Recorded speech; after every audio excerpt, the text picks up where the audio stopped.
கர்த்தர் நல்லவர், அவரை துதியுங்கள், அவர் கிருபை என்றும் உள்ளது. கர்த்தர் நல்லவர், அவரை துதியுங்கள், அவர் கிருபை என்றும் உள்ளது. கர்த்தர் நல்லவர், அவரை துதியுங்கள், அவர் கிருபை சதா காலமும் தலைமுறை தோறும் உள்ளது. ஹல்லேலூயா. ஒரு கையை தட்டி என் மேல, என் சந்ததி மேல, என் பிள்ளை மேல இருக்குதுன்னு சொல்லி அதை அக்னாலேஜ் பண்ணுங்க. ஆமென். ஹல்லேலூயா, ஹல்லேலூயா. திரும்ப திரும்ப சொல்றேன், உங்கள்கிட்ட என்ன வெளியில் இருக்கோ அது உங்களுக்கு சந்தோஷத்தை தரவே முடியாது.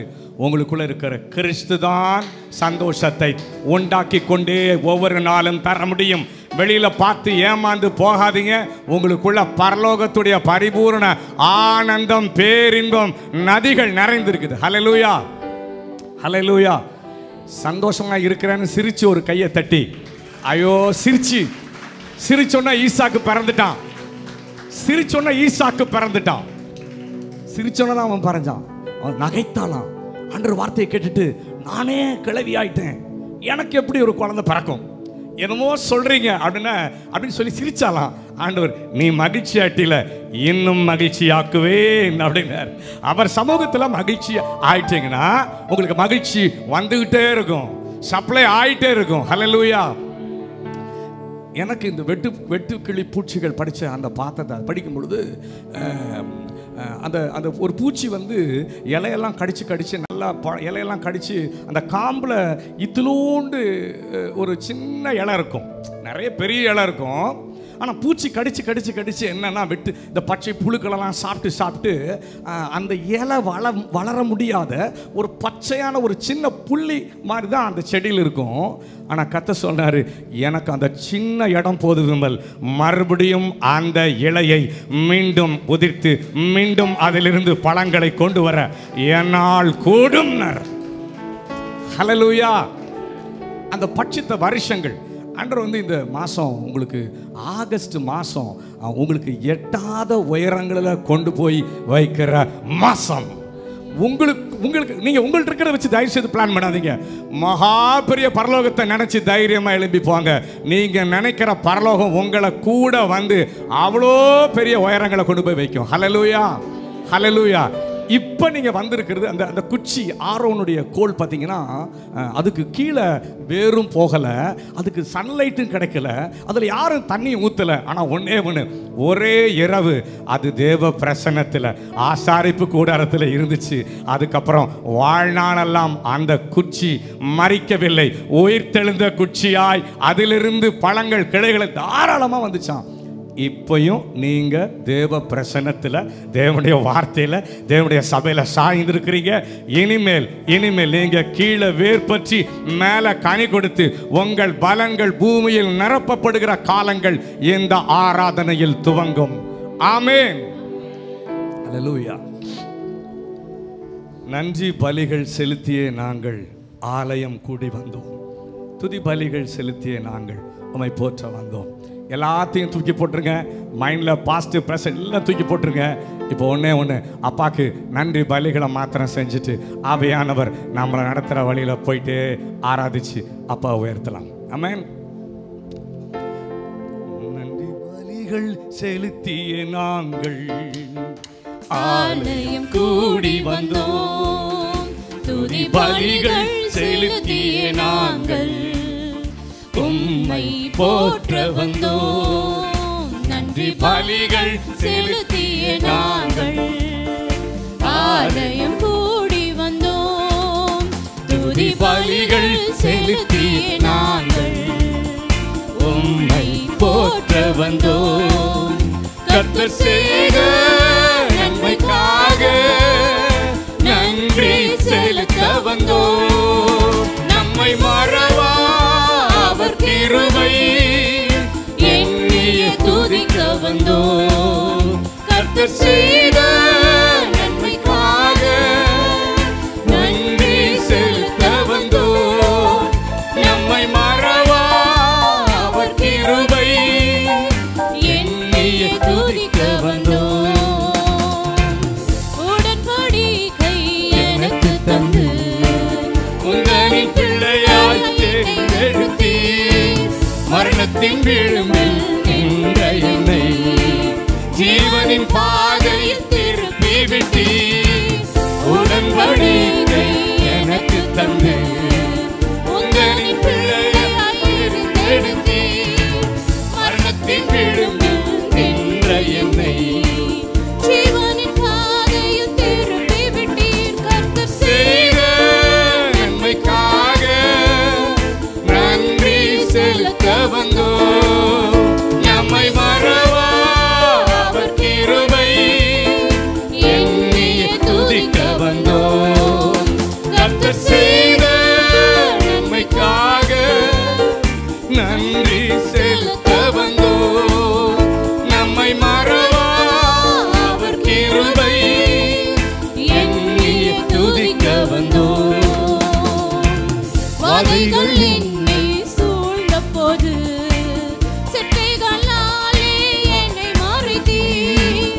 வாதைகள் எல்லாம் காக்கும்படி தூதர்கள் அனுப்பி உதவி செய்தீர்.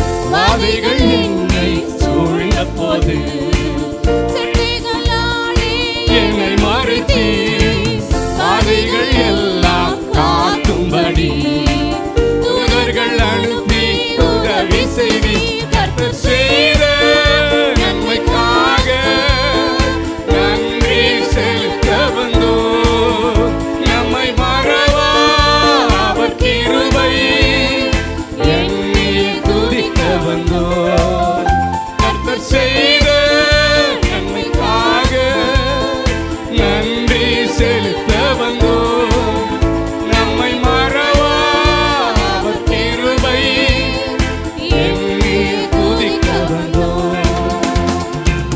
தேவைகள் நிறுத்தி நின்ற போது அற்புதமாக பெருக வைத்தீர். கண்ணீரின் பாதையில் திகைத்த போது கண்மணியே என்று என்னை அழைத்தீர். தேவைகள் நிறுத்தி நின்ற போது அற்புதமாக பெருக வைத்தீர். கண்ணீரின் பாதையில் திகைத்த போது கண்மணியே என்று என்னை அழைத்தீர். கர்த்தர் செய்த நன்மைக்காக நன்றி செலுத்த வந்தோம். நம்மை மறவா அவர் கிருபை எண்ணியே துதிக்க வந்தோம். கர்த்தர் செய்த நன்மைக்காக நன்றி செலுத்த வந்தோம்.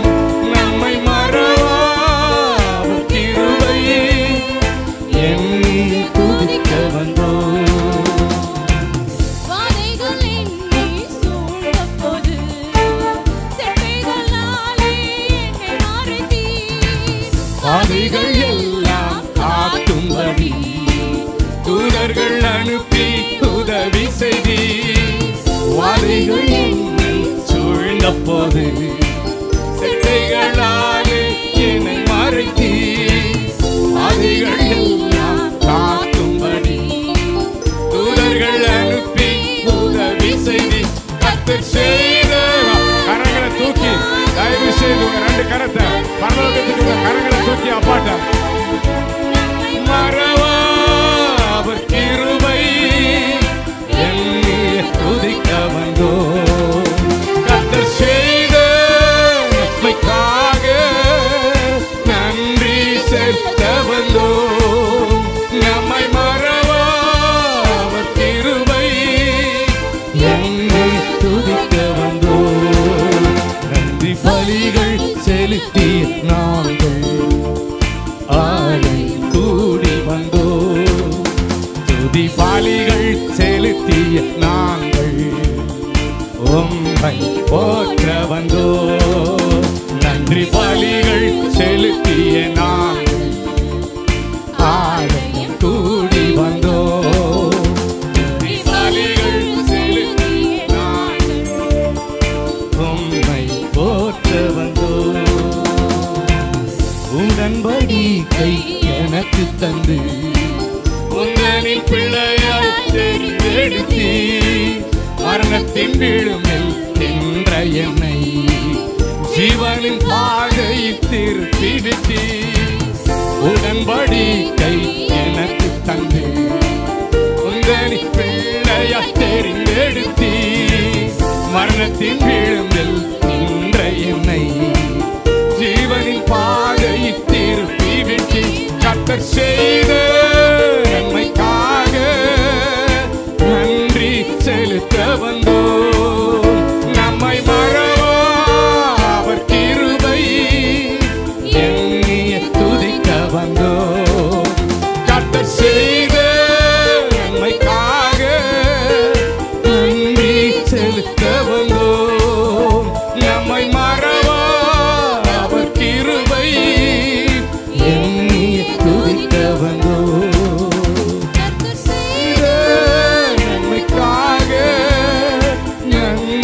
செலுத்த வந்தோம். நம்மை மறவா அவர் கிருபை எண்ணி துதிக்க வந்தோம். தேவைகள் பெருகின்ற போது அற்புதமாக பெருக வைத்து கண்ணீரின் பாதை திகைத்த போது கண்மணியே என்று என்னை அழைத்தீர். தேவைகள் நெருக்கி நின்ற போது அற்புதமாக பெருக வைத்தீர். கண்ணீரின் பாதை நின்ற போது கண்மணியே என்று என்னை அழைத்து கர்த்தர் செய்த நன்மைக்காக நன்றி செலுத்த வந்தோம். நம்மை மறவா அவர் கிருபை எண்ணி துதிக்க வந்தோம். கர்த்தர் செய்த நன்மைக்காக நன்றி செலுத்த வந்தோம். நம்மை மறவா அவர் கிருபை எண்ணி துதிக்க வந்தோம். கர்த்தர் செய்த நன்மைக்காக நன்றி செலுத்த வந்தோம். நம்மை மறவா அவர் கிருபை எண்ணி துதிக்க வந்தோம். துதிக்க வந்தோம்.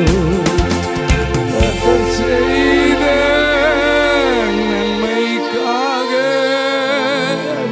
நன்றி செலுத்த வந்தோம். நம்மை மறவா அவர் கிருபை துதிக்க வந்தோம். தேங்க்யூ பாமக்கு ஸ்தோத்திரம். நன்றி பாலிகளை துதி பாலிகளை ஏராளம் தாராளமாக இந்த சமூகத்தில் ஆலயமாக சேர்ந்து ஒரே பிள்ளைகளாக சேர்ந்து உங்களுக்கே நாங்கள் செலுத்துகிறோம். தேங்க்யூப்பா. அந்த அந்த அப்பாவுக்கு ஒரு கரங்களை தட்டி ஒரு நன்றி பாலிகளை ஒரு உற்சாகமாக அப்பாவுக்கு தட்டி தேங்க்ஸ் ஆஃபரிங் கிளாப்ஸ் ஆஃபரிங். தேங்க்யூப்பா. தேங்க்யூ. நன்றி பாஸ்டர்.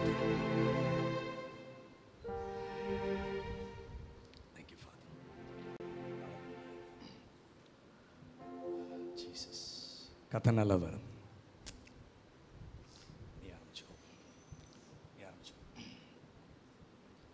ஓ என் உள்ளம் நீர் வந்ததால் என் வாழ்க்கையில் எல்லாம் நிறைந்திருப்பதால். ஓ என் உள்ளம் நீர் வந்ததால் என் வாழ்க்கையில் எல்லாம் நிறைந்திருப்பதால். உம்மை துதிப்பேன், நான் உம்மை துதிப்பேன், உம்மை துதிப்பேன், நான் உம்மை துதிப்பேன். இன்றும் என்றும் உம்மை போற்றி பாடி துதிப்பேன், இன்றும் என்றும் உம்மை போற்றி பாடி துதிப்பேன். ஓ எந்தன் உள்ளம் நீர் வந்ததால் என் வாழ்க்கையில் எல்லாம் நிறைந்திருப்பதால். ஓ எந்தன் உள்ளம் நீர் வந்ததால் என் வாழ்க்கையில் எல்லாம் நிறைந்திருப்பதால்.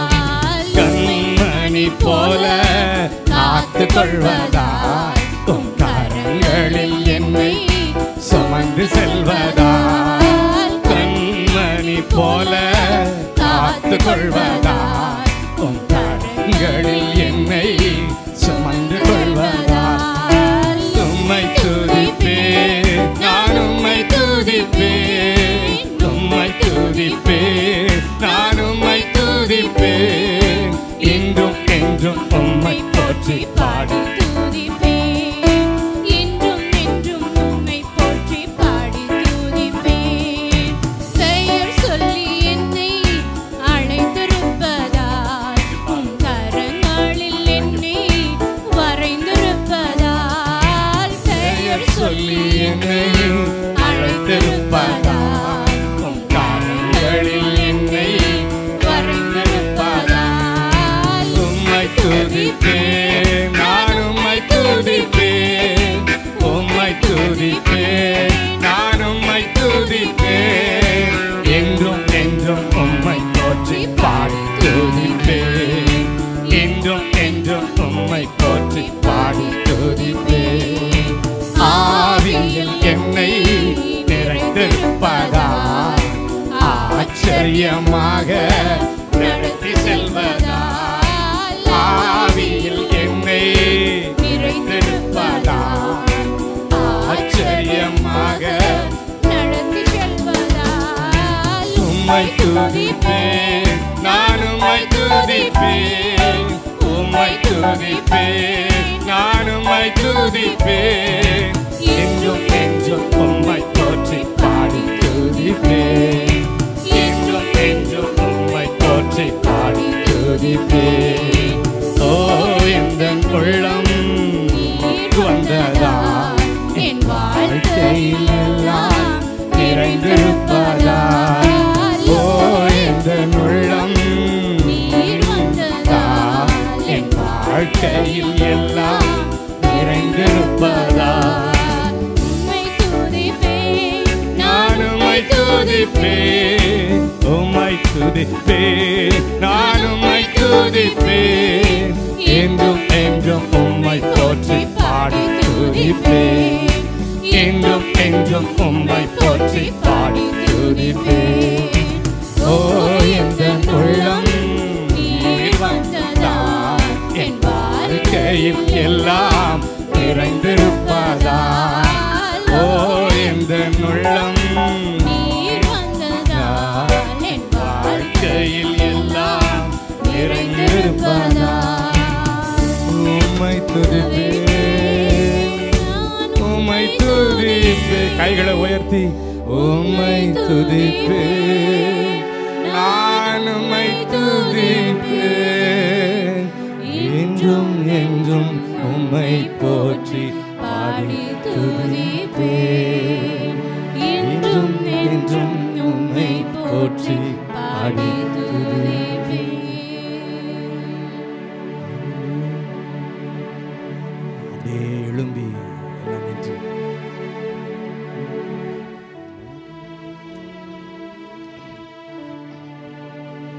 கரங்களை உயர்த்தி அப்பாவை பார்த்து தேங்க்யூப்பா, ஹalleluya ரஷதரலவம் நமனம்.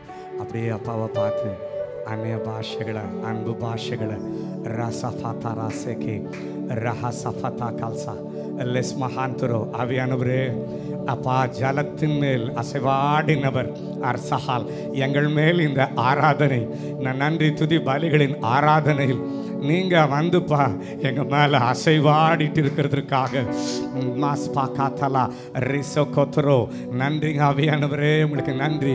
லஹாத்ரா லிசோ ஹோத்ரோ மமாமா செக்கெத்ரே மசாலா ஹாஸ்போ, நன்றிங்க ஆவியானவரே, தேங்க்யூப்பா. நெஸ்மால் ஹாத்தாரா செக்கே லேம்ரோ ஷெக்கெத்ரேபே, நன்றிப்பா. லெஸ்பரோ லெஸ்மஹா, நன்றிப்பா, நன்றிப்பா. ஆண்டவரே உங்கள் கிருபை இந்த 7 மாதங்களை தாண்டி இந்த 8வது மாதத்தில் சிலுவையில் இருந்த ஒரு மகா பெரிய கிருபை எங்கள் மேலே இறங்கி வந்து எங்களை மூடிட்டே இருக்கிறதுக்காக, உங்கள் கிருபை எங்களை மூடிட்டே இருக்கிறதுக்காக, பலன் இல்லாத நேரத்தில், சுகம் இல்லாத நேரத்தில், வழி இல்லாத நேரத்தில், ஜீவன் குறைய துவங்குகிற நேரத்தில் எல்லாம் ஆண்டவரே அந்த கிருபை புத்திக்கு எட்டாத அந்த அற்புத கிருபை, மகிமையின் கிருபை எங்களை மூடிக்கொண்டே இருக்கிறதுக்காக, எங்களை நடத்தி கொண்டே இருக்கிறதுக்காக, உங்க கிருபை எங்க மேல இன்னும் இன்னும் இன்னும் இன்னும் 1000 தலைமுறைகளுக்கு மேல அந்த கிருபை எழும்பி ஜொலிக்கிறதுக்காக, அந்த கிருபை எங்களை அலங்காரத்துக்குள்ள கொண்டு போறதுக்காக, அந்த கிருபை எங்களை மகிமைக்குள்ள கூட்டிட்டு போறதுக்காக, இழிவுபட்ட காலங்கள், ஈனப்பட்ட காலங்கள் முடிந்து கனப்படுத்தப்படுகிற காலங்களுக்கு நேராய் மதிக்கப்பட்ட காலங்கள், ஆண்டவரே மிதிக்கப்படுகிற காலங்கள் முடிந்து மதிக்கப்படுகிற காலத்திலே சரீரமாகிய ஆலயத்தை பரலோகம் எழும்பி ஆண்டவரே நீங்க கொண்டு போயிட்டு இருக்கிறதுக்காக உங்களுக்கு நன்றிப்பா, உங்களுக்கு நன்றி, உங்களுக்கு நன்றி, உங்களுக்கு நன்றி செலுத்துறோம். அப்பாவுக்கு நன்றிப்பா, உங்களுக்கு நன்றிப்பா. தேங்க்யூப்பா, தேங்க்யூப்பா, தேங்க்யூப்பா. நமக்கு ஸ்தோத்திரம்.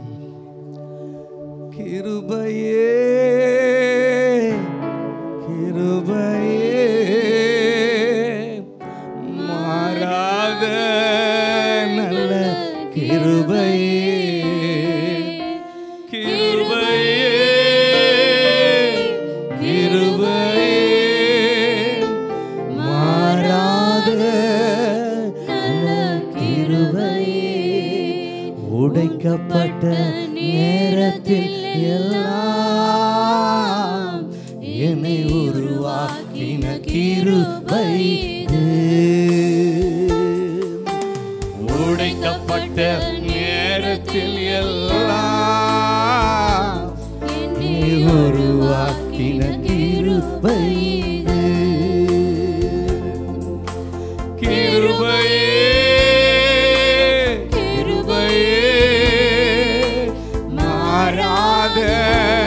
நல்ல கிருபையே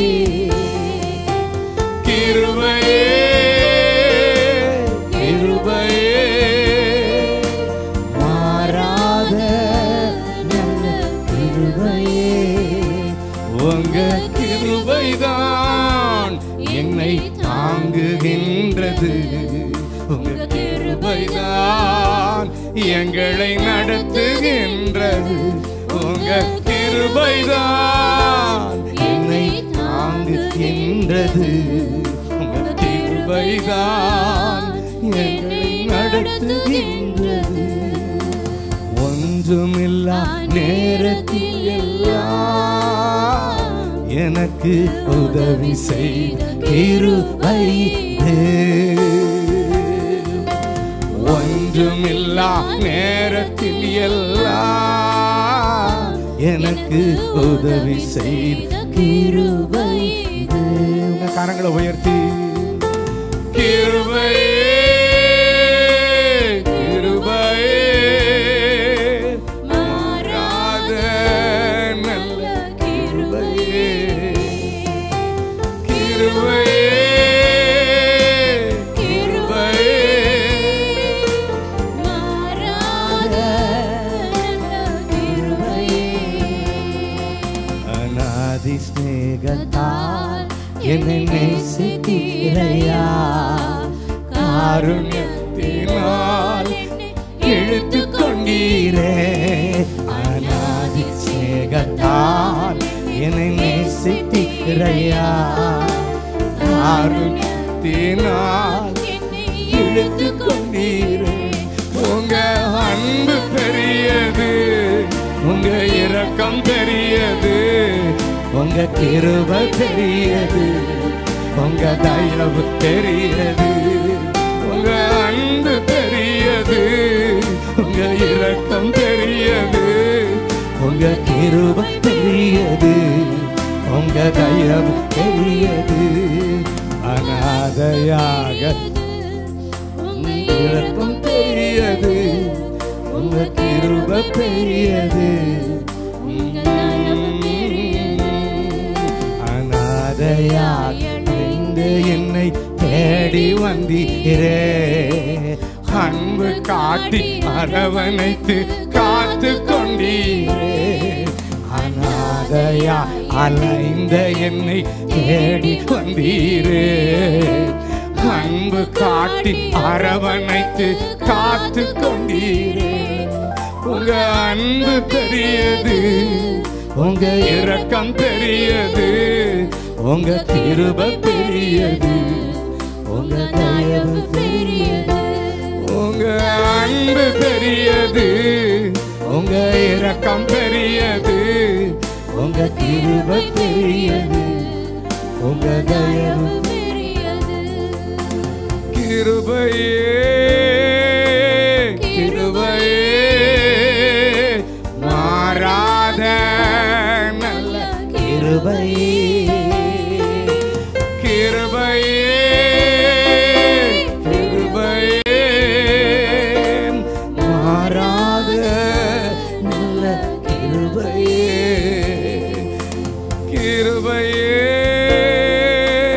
கிருபையே மாறாத நல்ல கிருபையே உங்க அன்பு தெரியுது, உங்க இறக்கப்பா.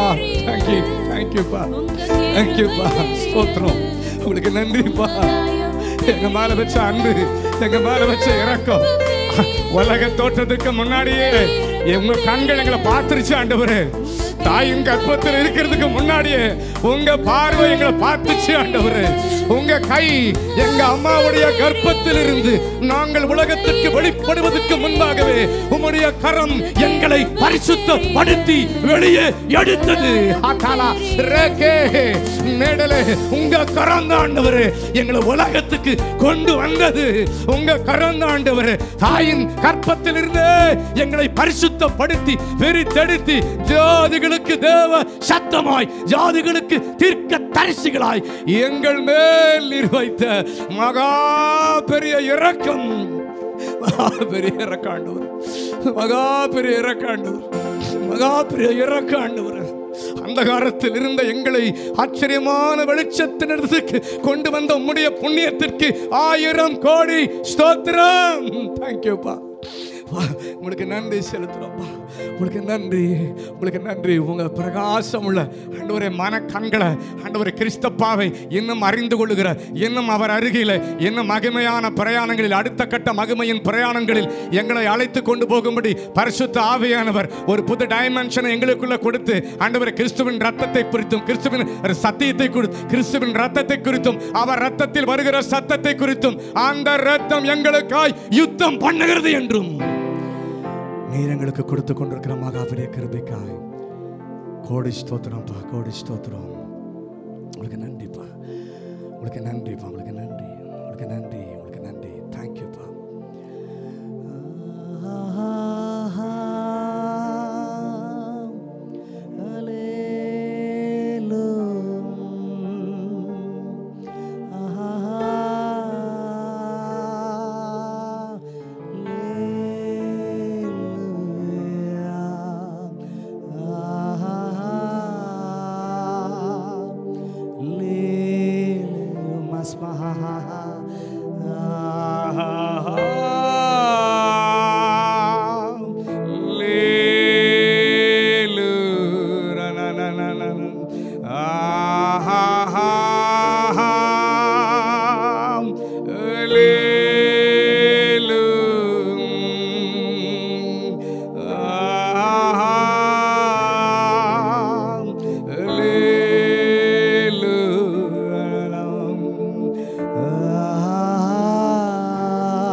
ஹல்லேலூயா.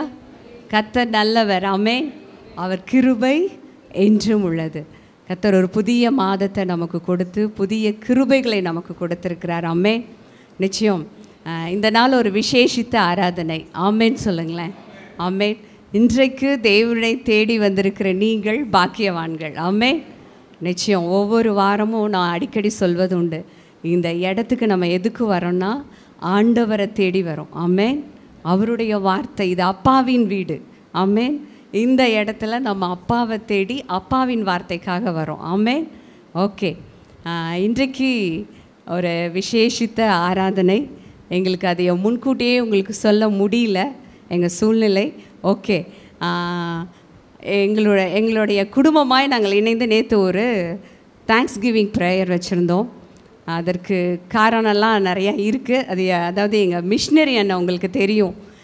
மிஷினரி அண்ணாவை நீங்கள் பார்த்துருக்கீங்க. இந்த ஆலயத்துக்கு செய்தி கொடுக்கறது இதுதான் முதல் தடவைன்னு நான் நினைக்கிறேன். ஓகே, அவங்க மிஷினரியாய் சென்று 25 வருடங்கள் முடிஞ்சிருச்சு. அதையே நினைவு கூர்ந்து நன்றி செலுத்துகிற வகையில் நேற்று ஒரு தேங்க்ஸ் கிவிங் ப்ரேயர் நாங்கள் வச்சுருந்தோம். கர்த்தர் அதை நடத்தி கொடுத்தார். ஓகே, இன்றைக்கு மிஷினரியான ஃபேமிலியாக எங்கள் மத்தியில் இருப்பது எங்களுக்கு மிக்க சந்தோஷம். அதே போல் ரெண்டாவது அண்ணன் சுரேஷ் உங்களுக்கு தெரியும். அந்த அண்ணனும் அவங்களும் எங்களோடு கூட குடும்பமாக இருப்பது எங்களுக்கு ரொம்ப சந்தோஷம். அதே போல் மூன்றாவது அண்ணன் உங்களுக்கு நல்லாவே தெரியும். ஸோ குடும்பமாய் நாங்கள் இந்த இடத்துல இன்றைக்கு கர்த்தர் கூட கிருபை செய்தார். ஆமென். நிச்சயம். ஓகே, இப்போது ரெண்டாவது அண்ணன் ஃபேமிலி வந்து நமக்கு ஒரு சாங் பாடுவாங்க. நிச்சயம் வாங்கப்பா, முன்னாடி வாங்க தயவாய். கர்த்தர் நல்லவர், அவர் என்றென்றும் நல்லவர். ஆமென். கர்த்தர் இந்த நாளிலும் எங்களை சுகபல ஜீவன் ஆரோக்கியத்தோடு குடும்பமாய் திரும்பவும் சொந்த ஊருக்கு வந்து எங்கள் விடுமுறை காலங்களை கழிக்க தேவன் கிருபை பாராட்டி சித்தம் கொண்டதற்காக என் தேவனுக்கு நான் நன்றி செலுத்துகிறோம். இந்த நாளிலே உங்கள் எல்லாரையும் பார்ப்பது மகிழ்ச்சி. இந்த புதிய மாதத்தில் முதலாவது ஆராதனையிலே உங்களை எல்லாரும் கண்டு தேவனை துதிக்கும்படியாய் தேவன் எங்களுக்கு கொடுத்த இந்த சந்தர்ப்பத்திற்காக நாங்கள் நன்றி செலுத்துகிறோம். இந்த பாடல் வந்து நான் லாஸ்ட் இயர் கடந்த முறை வந்த பொழுது சொன்னது போல் இது ஒரு புதிய பாடலாக இருக்கும். நான் ஏற்கனவே சொல்லியிருக்கிறேன், எத்தனை பேருக்கு ஞாபகம் இருக்கும் என்று தெரியவில்லை. எங்கள் பாஸ்டர் அவங்களா எழுதின பாட்டு இது. நிறைய பாட்டு எழுதியிருக்கிறாங்க. அதில் ஒரு பாட்டில் ஒரே ஒரு சரணத்தை மாத்திரம் நாங்கள் பாட ஆசைப்படுகிறோம். எளிமையாக தான் இருக்கும், தெரிஞ்சுன்னா கூட பாடலாம், தெரியாது. ஆனால் பட் எளிமையான வார்த்தைகள் தான். கடந்த காலங்களில் தேவன் செய்த நன்மைகளை எண்ணி சொல்லுகிற ஒரு நன்றி பாடல் தான். ஆமென்.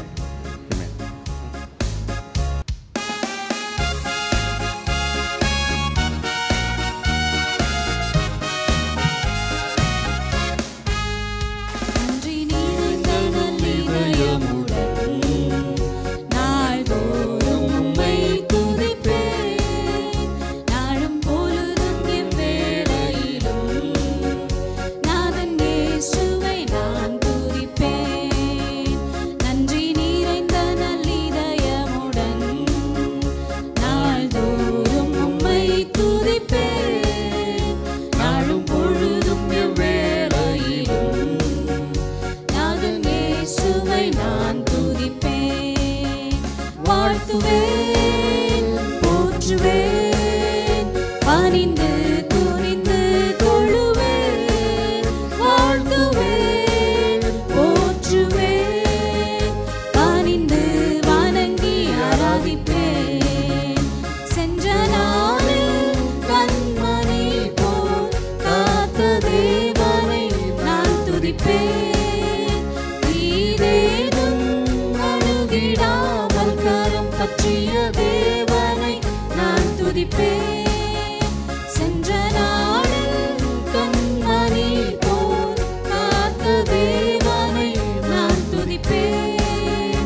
ஒரே ஒரு சிறிய காரியம் மாத்திரம் என் மனதில் இருக்குது, ஜஸ்ட் அதை ஷேர் பண்ணிட்டு போகலான்னு பார்க்குறேன்.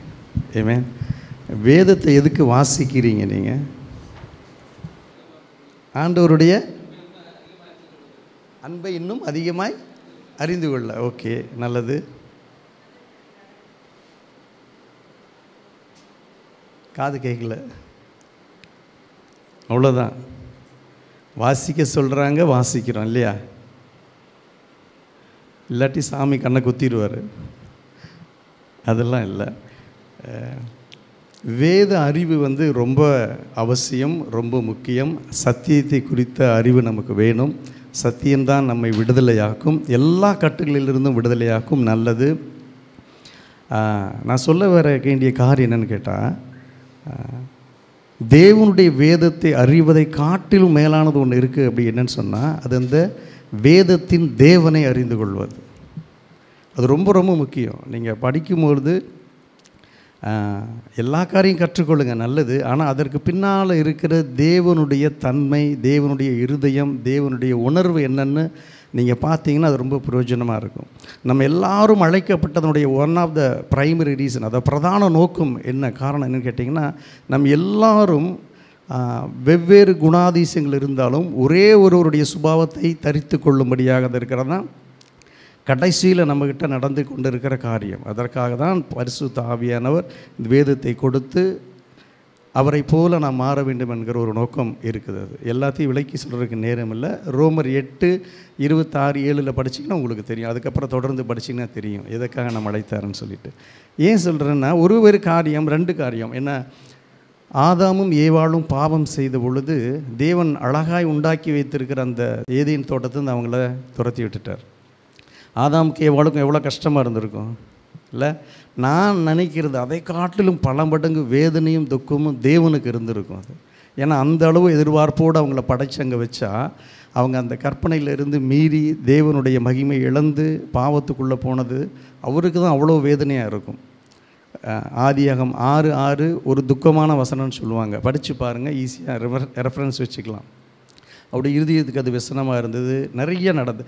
அது மாதிரி ஒவ்வொரு சம்பவத்திலையும் தேவனுடைய உணர்வு என்ன, தேவனுடைய தன்மை என்ன நீங்கள் உணர்ந்து படிச்சிங்கன்னா, தேவனுடைய வேதத்தை அறிவதோடு கூட வேதத்தினுடைய தேவனை நாம் அறிந்து கொள்வது ரொம்ப மேன்மையாக இருக்கும், பிரயோஜனமாக இருக்கும். அதை தான் நம்ம வெளிப்படுத்தணும். அதை தான் நம்முடைய சபையில் இல்லை, ஞாயிற்றுக்கிழமை மாத்திரம் இல்லை, எல்லா நேரத்துலேயும் நம்முடைய சிந்தனை, நம்முடைய பார்வை, பேச்சு, உணர்வு, நோக்கம், உள்நோக்கம் எல்லாமே நம்மை படைத்த தேவனை வெளிப்படுத்துகிறதா இருக்கும். ஆமேன், ஆமேன். ஏன்னா இது மாதிரி இன்னொரு அபாயமான டேஞ்சரான வசனம் நான் நினச்சது என்னென்னா, ரீசெண்டாக எனக்கு ஆண்டவர் காமிச்சு கொடுத்தது, வாசிக்கலாம் வேண்டாம், யோவான் 5:39. அது என்னன்னு மட்டும் வாசிக்கிறேன் நான். வேத வாக்கியங்களை ஆராய்ந்து பாருங்கள், அவைகளால் உங்களுக்கு நித்திய ஜீவன் உண்டென்று எண்ணுகிறீர்களே, என்னை குறித்து சாட்சி கொடுக்கிறவைகளும் அவைகளே. இது அந்த வசனம். இந்த வசனம் ஆண்டவராக இயேசு கிறிஸ்து சொன்னது, அவருடைய ஜனங்களுக்கு சொன்னது. அவர் இந்த இடத்துல வேத வாக்கியங்கள்னு சொல்கிறது புதிய ஏற்பாடு அல்ல, பழைய ஏற்பாடு. அவங்க காலத்தில் அவங்க கையில் எது வேதமாக இருந்ததோ அதை தான் இவர் மென்ஷன் பண்ணுறாரு. நான் ஒரே ஒரு காரியம் இது வாசிக்கும் போது எனக்கு என்ன ஞாபகம் வந்ததுன்னா, அந்த ஆராய்ந்து பாருங்கள் அப்படிங்கிறது சரியான மொழிபெயர்ப்பில் வேதம் மூலத்தில் என்ன சொல்லுதுன்னா, நீங்கள் வேத வாக்கியங்களை ஆராய்ந்து பார்க்கிறீர்கள் அப்படின்னு தான் இருக்கும். அது அப்போது நீங்கள் பார்த்துட்டே இருக்கிறீங்க, அவைகளால் உங்களுக்கு நித்திய ஜீவன் உண்டென்று எண்ணுகிறீர்களே, என்னை குறித்து சாட்சி கொடுக்கிறவைகளும் அவைகளே. ஏன்னா ஒரு சின்ன டைட்டில் மாதிரி எனக்கு வந்தது, தே மிஸ்ட் த மெசாயா. அதுதான் அந்த வசனத்தில் இருக்குதுன்னு நான் நினைக்கிறேன். ஏன்னா அவங்க கையில் வேதம் இருந்து வாசித்தாங்க. நான் நினைக்கிறேன் நம்ம எல்லார காட்டிலும் அவங்க ஸ்கிரைப்ஸ், பரிசேயர்கள், சதுசேயர்கள் நிறைஞ்சிருந்தாங்க அது வேதத்தின் காரியங்களை. ஆனால் அப்படி இருந்தும் அவங்க ஆண்டவராய் இயேசுவை மேசியாவென்று அறிந்து கொள்ள தவறினார்கள். அதனால தான் அது நீங்கள் முழு அதிகாரம் படிச்சிங்கன்னா தெரியும். அதனால் நம்ம கையில் வேதம் இருந்து படித்து இந்த உலக நன்மைக்காக தேடாமல் அவருடைய சுபாவத்தை நாம் அறிந்து அதை அப்பியாசிக்கும்படியாய் நாம் அழைக்கப்பட்டிருக்கிறோம். ஆமேன், ஹல்லேலூயா, தேங்க்யூ.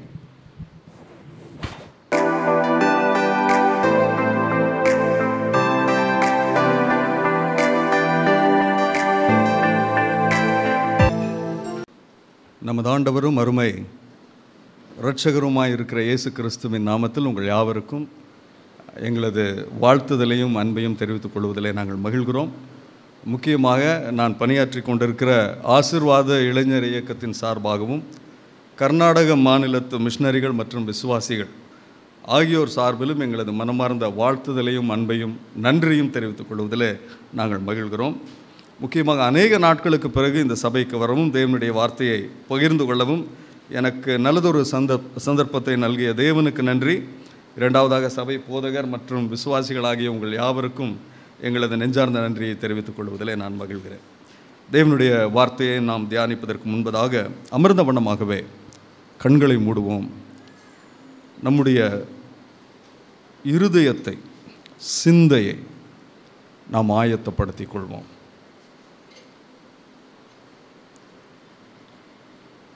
நம் தேவன் பேசுகிற தேவன்.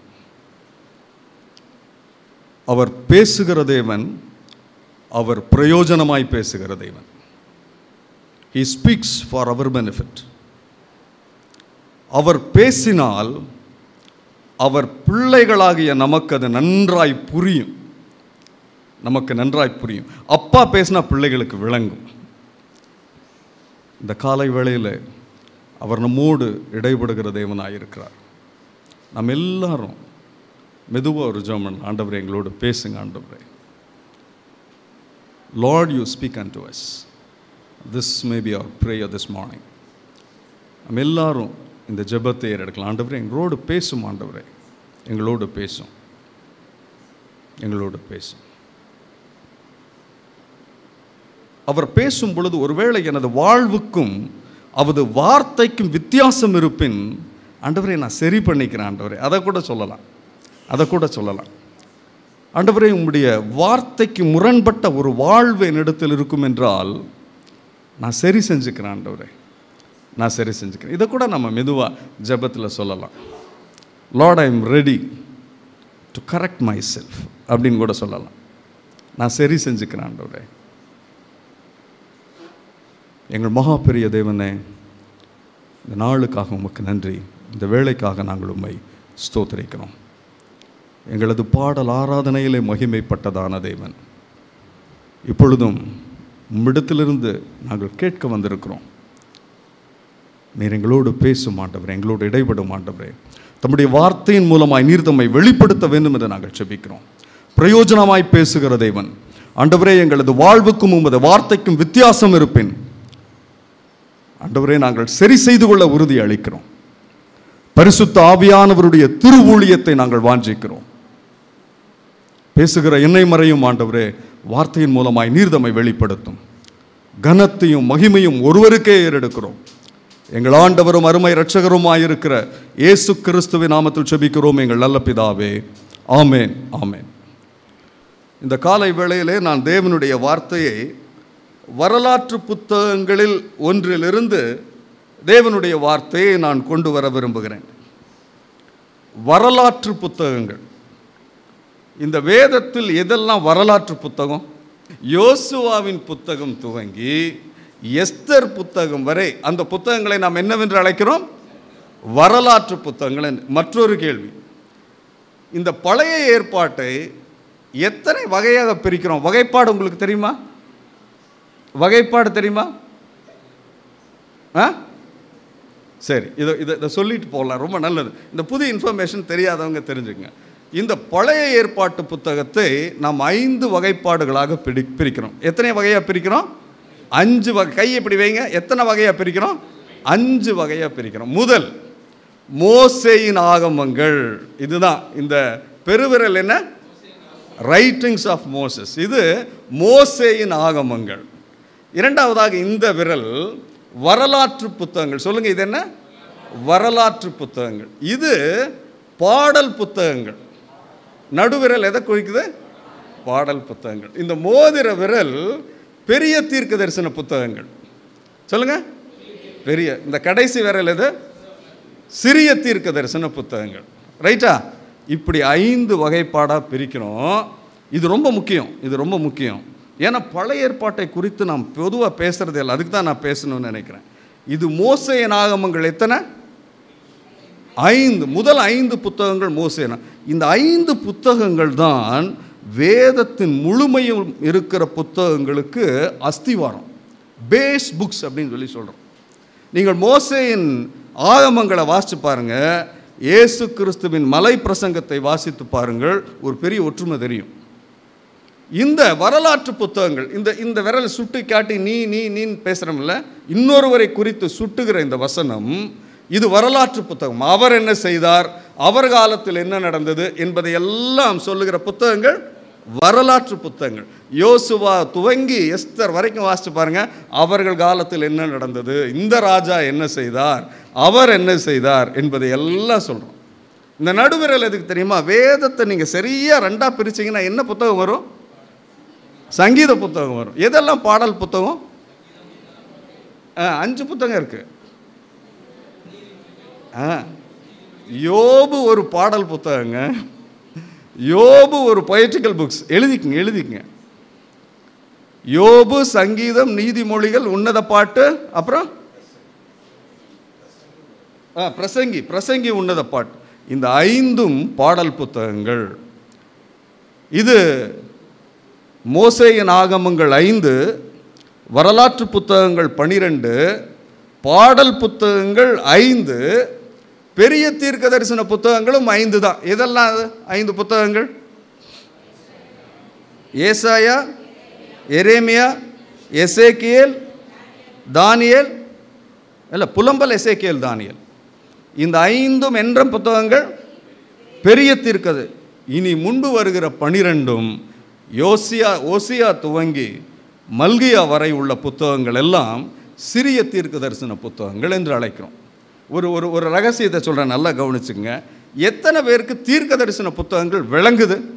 நான் படித்தேன் பிரதர், ஏசாயாலிருந்து மல்கியா வரைக்கும் படித்தேன், எனக்கு விளங்குதுன்னு எத்தனை பேர் சொல்கிறீங்க? கை உயர்த்துங்களேன். எனக்கு புரியுது பிரதர். உங்களுக்கு ஒரு ரகசியத்தை சொல்லட்டுமா? வரலாற்று புத்தகங்களை நல்லா படிச்சிங்கன்னா உங்களுக்கு எந்த புத்தகம் விளங்கும்? தீர்க்க தரிசன புத்தகங்கள் விளங்கும், மிக நல்லா விளங்கும். அடுத்த முறை வரும்போது அதை எப்படி படிக்கிறதுன்னு நான் உங்களுக்கு சொல்லித்தரேன். இப்பொழுது வரலாற்று புத்தகங்கள்னால் என்னென்னு பார்த்தோம். பழைய ஏற்பாட்டு புத்தகங்கள் எப்படி வகைப்பாடு கொண்டுள்ளதுன்னு சொல்லி வாசித்தோம். அதை 5ஆக பிரிக்கணும். ஒரு தடவை சொல்லிவிட்டு நம்ம வசனத்துக்கு போயிடலாம். இது என்ன? மோசேயின் ஆகமங்கள். இது வரலாற்று புத்தகங்கள். நடுவிரல் பெருவர். இனி இப்படி இந்த புத்தகங்களை படிக்கும்படி நான் உங்களை அவளோடு அழைக்கிறேன். ரைட். 2 நாளாகமத்தின் புத்தகம் 15ஆம் அதிகாரம் 2ஆம் வசனம். எனக்கு யாராவது ஒருவர் வாசித்து எனக்கு உதவும்படி கேட்டுக்கொள்கிறேன். தமிழில் யாராவது ஒருவர் 2 நாளாகமத்தின் புத்தகம் 15ஆம் அதிகாரம் 2ஆம் வசனத்தை யாராவது ஒருவர் கருத்தோடு எனக்கு வாசித்து உதவும்படி கேட்டுக்கொள்கிறேன். சகல மனுஷரே கேளுங்கள், நீங்கள் கர்த்தரோடு இருந்தால் அவர் உங்களோடு இருப்பார், நீங்கள் அவரை தேடினால் உங்களுக்கு வெளிப்படுவார், நீங்கள் விட்டீர்களே ஆகில் மற்றதை நீங்க வாசிங்க, அவர் உங்களை விட்டு விடுவார். மிக மிக வேதத்தில் நான் கண்ட எச்சரிப்பு மிக்க ஒரு வசனம் இது. இந்த வசனத்தின் டென்ஷன் அப்படின்னு சொல்லுவோம். இந்த வசனத்தின் எதிரொலியை ஏறக்குறைய வரலாற்று புத்தகங்கள் எல்லாவற்றிலும் நாம் காண முடியும். வேதத்தை நல்லா வாசிச்சு பாருங்க. இந்த வசனத்தின் எதிரொலியை வரலாற்று புத்தகங்கள் எல்லாவற்றிலும் காண முடியும். இந்த வரலாற்று புத்தகங்களை நான் தியானித்து பார்த்த வகையில் நான் கண்டுகொண்ட சத்தியம் என்னவெனில், இது அநேக தோல்விகளைத்தான் எழுதுகிறது, அநேக தோல்விகளை இது பதிவிடுகிறது. அநேக தோல்விகள். இந்த மனிதன் எப்படி தோற்று போனான், இந்த மனிதனுடைய ஃபெயிலியர் என்ன, இதைத்தான் இந்த புத்தகங்கள் எல்லாம் விவரிக்கிறது. ஒரு பெரிய வேத பண்டிதர் இப்படி சொன்னார், if you don't learn from the past you will be punished by the future அப்படின்னு சொல்லி சொன்னார். இந்த வசனத்தை இந்த ஸ்டேட்மெண்ட்டை நான் தமிழில் சொல்கிறேன். கடந்த காலத்திலிருந்து நாம் கற்றுக்கொள்ள தவறினால் நாம் வருங்காலத்தால் தண்டிக்கப்படுவோம் அப்படின்னு சொல்லி சொன்னார். அதனால் இந்த புத்தகங்கள் மிக முக்கியமான புத்தகங்கள். நமது நிகழ்வாழ்வுக்கு அநேக எச்சரிப்பை இந்த புத்தகத்திலிருந்து நாம் பெற்றுக்கொள்ள முடியும். அதற்காகத்தான் நான் சொல்கிறேன், இந்த வரலாற்று புத்தகங்களை நீங்கள் வாசியுங்கள் என்று நான் உங்களுக்கு அறைகோவல் விடுக்கிறேன். மிக முக்கியமான வசனம் இது. ஆண்டவர் சொல்லுகிறார், நீங்கள் என்னை விட்டீர்களே ஆனால் நானும் என்ன செய்வேன்? இதை சொல்லுங்க, நீங்கள் என்னை விட்டீங்கன்னா நான் என்ன செய்வேன்? நானும் விட்டு விடுவேன் அப்படின்னு சொல்லி சொல்கிறார். ஏன் இதை தேவன் யாரோடு பேசி கொண்டிருக்கிறார்? வசனத்தை பார்த்து எனக்கு பதில் சொல்லுங்க. To whom God is addressing his word? யாரோடு பேசி கொண்டிருக்கிறார்? ஆசா யாரு? who was ஆசா? ஆசா யாரு? ராஜா. he was the leader of the nation. ஒரு தேசத்தின் தலைவனோடு தேவன் பேசிக் கொண்டிருக்கிறார். இந்த காலை வேளையிலும் குடும்ப தலைவர்கள், ஊழியத்தின் தலைவர்களோடு தேவன் இந்த வார்த்தையை பேசிக் கொண்டிருக்கிறார். என் குடும்பத்திற்கு தலை யார்? நான் தான். என் குடும்பத்தின் ஆன்மீக வாழ்விற்கு பொறுப்பு யார்? யார் பொறுப்பு? யார் பொறுப்பு? நான் தான் பொறுப்பு. நம்ம தான் பொறுப்பு. நம்ம தான் பொறுப்பு. ஒரு தலைவனோடு தேவன் பேசிக் கொண்டிருக்கிறார். ஏன் இந்த வார்த்தையை தேவன் இந்த ராஜாவுக்கு சொல்ல நேரிட்டது? 3ஆம் வசனத்தை கவனியுங்கள், உங்களுக்கு அது விளங்கும். 3வது வசனம் வாசிங்க. இஸ்ரவேலிலே அநேக நாளாய் மெய்யான தேவனும் இல்லை, உபதேசிக்கிற ஆசாரியனும் இல்லை, வேதமும் இல்லை. இதுதான் ரீசன். இதுதான் ரீசன். அநேக நாளாய் அப்படின்னா என்ன விளங்கிக்கிறோம் நாம?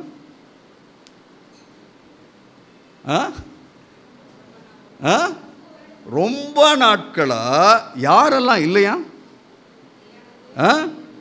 தேவன் இல்லை என்று எழுதவில்லை. என்னவா? மெய் தேவன் இல்லை, மெய்யான தேவன் இல்லை. 2வது என்ன பிரச்சனைங்க? உபதேசிக்கிற ஆசாரியன் இல்லை. அப்புறம் என்னங்க? இதுதான் அந்த தேசத்தினுடைய நிலையாக இருந்தது. அதற்காகத்தான் தேவன் அந்த தேசத்தின் தலைவனோடு பேசி கொண்டிருக்கிறார். என்ன சொல்றார்? நீங்கள் என்னை தேடினால் உங்களுக்கு நான் வெளிப்படுவேன், நீங்கள் விட்டீர்களே ஆனால் அப்படிங்கிற ஒரு எச்சரிப்பு மிக்க செய்தியை பேசுகிறார். சரி, நாம் 3ஆம் வசனத்தின் வாயிலாக அறிகிறோம், அநேக நாட்களாக மெய்தேவன் இல்லை, உபதேசிக்கிற ஆசாரியன் இல்லை, வேதமும் இல்லை. இதனுடைய விளைவு என்ன? 5ஆம் வசனத்தை வாசிக்கலாம். விளைவு என்ன?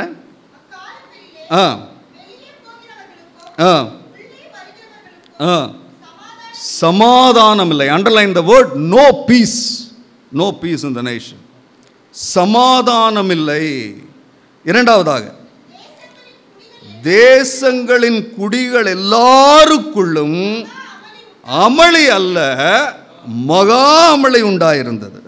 அடுத்தது ஜாதியை ஜாதியையும் ஜாதியும் பட்டணத்தை பட்டணமும் நொறுக்கியது. There was a great distress என்று எழுதப்பட்டிருக்கிறது. பிறகு தேவன் அவர்களை சகலவித இடுக்கத்தினாலும் கலங்க பண்ணினார். தேசத்தில் ஒரு பெரிய இடுக்கன், ஒரு பெரிய adversity, no peace, great troubles, distress, adversity. இதெல்லாம் ஆங்கிலத்தில் இந்த சம்பந்தப்பட்ட வார்த்தைகளுக்கு எழுதப்பட்ட மொழியாக்கும்.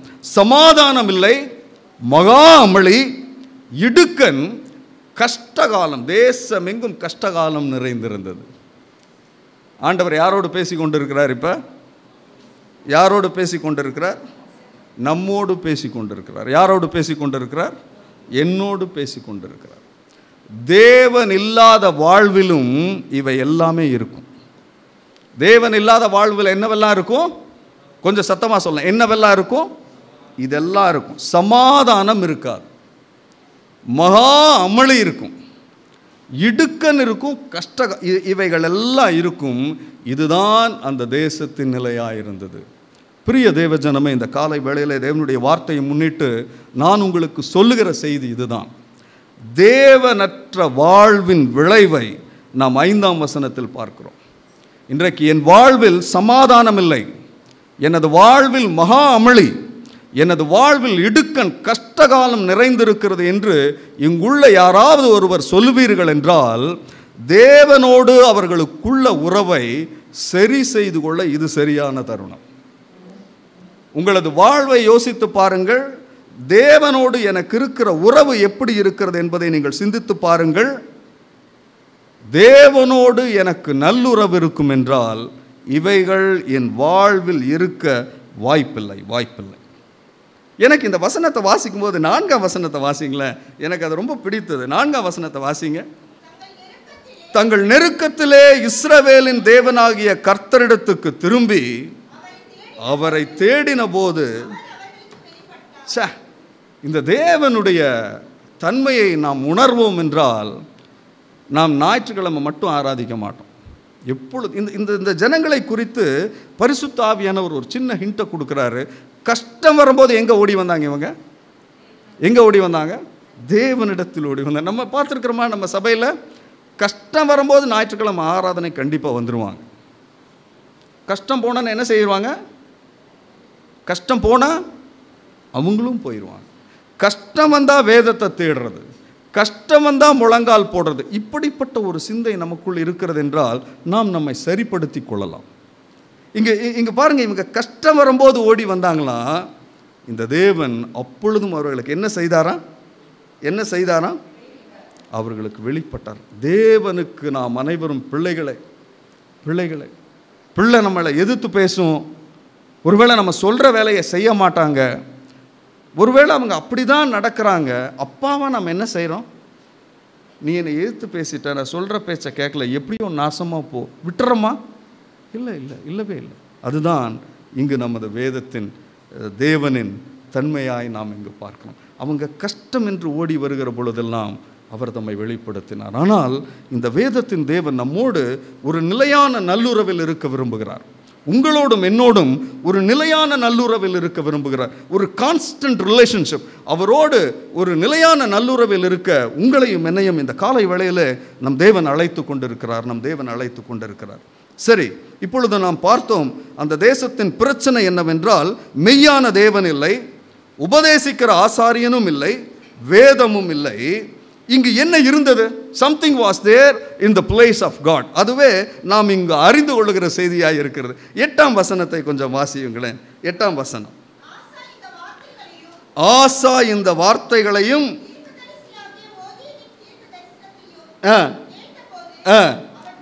அவன் திடன் கொண்டு அருவருப்புகளை யூதா பெஞ்சமின் தேசம் அனைத்திலும் எப்பிராயிமின் மலை தேசத்தில் தான் பிடித்த பட்டணங்களிலும் இருந்து அகற்றி கர்த்தருடைய மண்டபத்தின் முன்னிருக்கிற கர்த்தருடைய பலிபீடத்தை புதுப்பித்து. இப்போ புரியுதா ஏன் பரிசுத்த ஆவியானவர் மெய் தேவன் இல்லை என்று எழுதினார் என்பதின் பொருள் இப்பொழுது உங்களுக்கு விளங்குதா?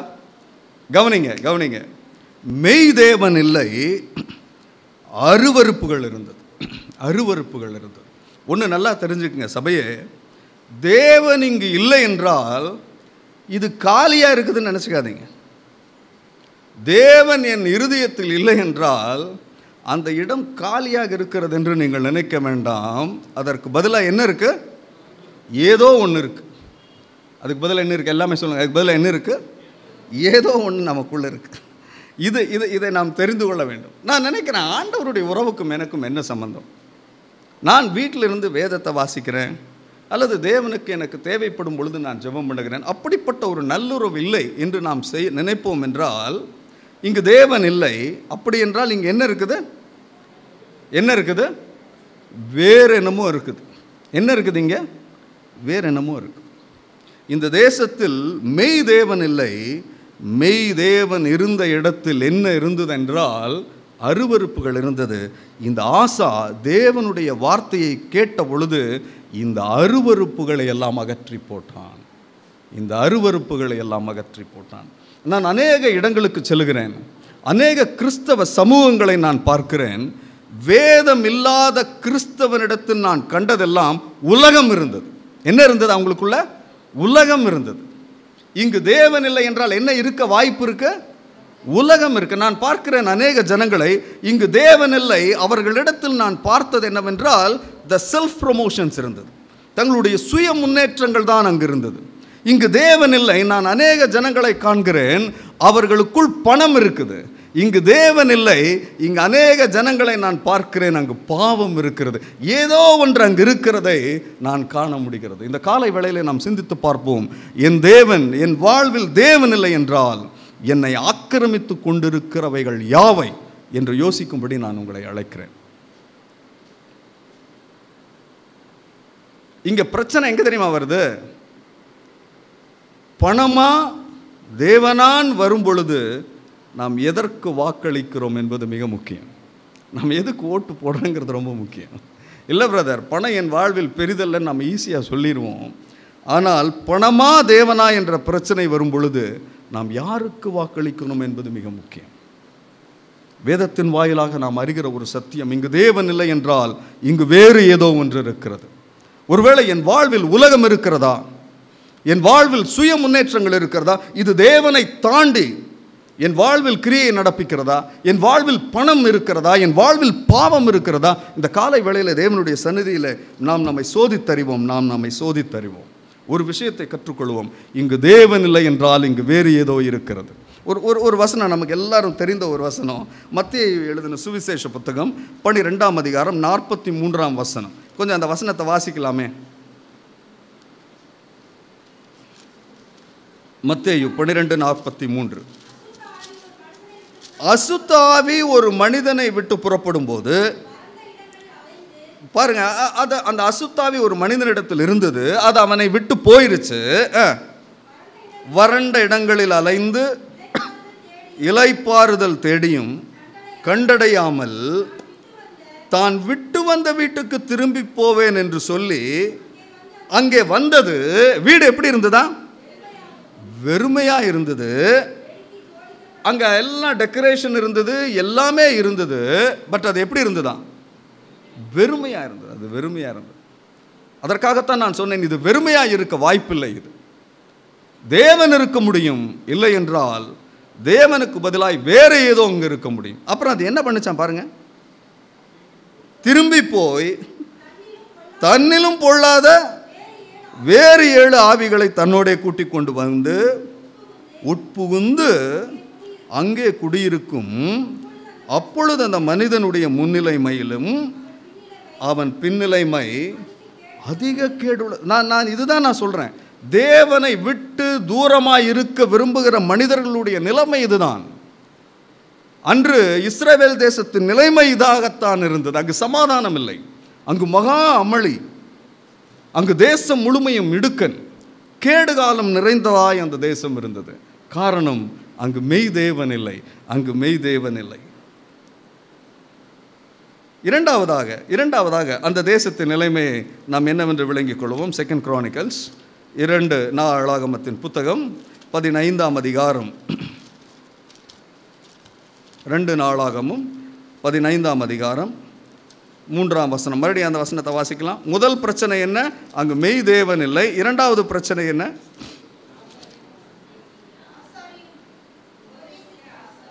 எனக்கு அந்த தமிழில் தான் ரொம்ப, மெய் தேவனும் இல்லை, உபதேசிக்கிற ஆசாரியனும் இல்லை.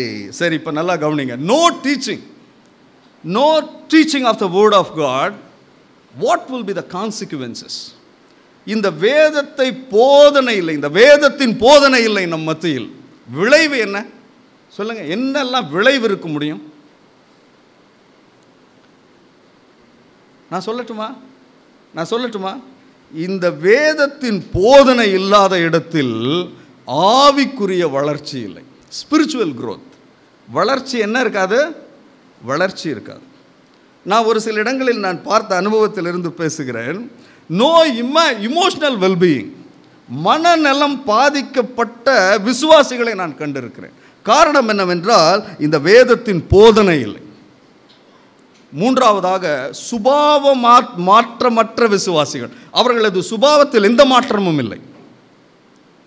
நான்காவதாக அவர்களுக்கு விளக்கில்லை, வெளிச்சம் இல்லை, அவர்களுக்கு கைடன்ஸ் இல்லை, அவர்களுக்கு வழிகாட்டுதல் இல்லை. இந்த வேதத்தில் இவை அனைத்தும் அடக்கும். மறுபடியும் சொல்லுகிறேன், இந்த வேதத்தில் இவை அனைத்தும் அடக்கும். எனக்கு இந்த வேதத்திலிருந்து போதனை இல்லாவிட்டால் நமக்கு வளர்ச்சி இல்லை, மனநலம் இல்லை, சுபாவ மாற்றங்கள் இல்லை, வழி நடத்துதல் இல்லை. இந்த தேசம் அப்படித்தான் இருந்தது. இந்த தேசம் அப்படித்தான் இருந்தது.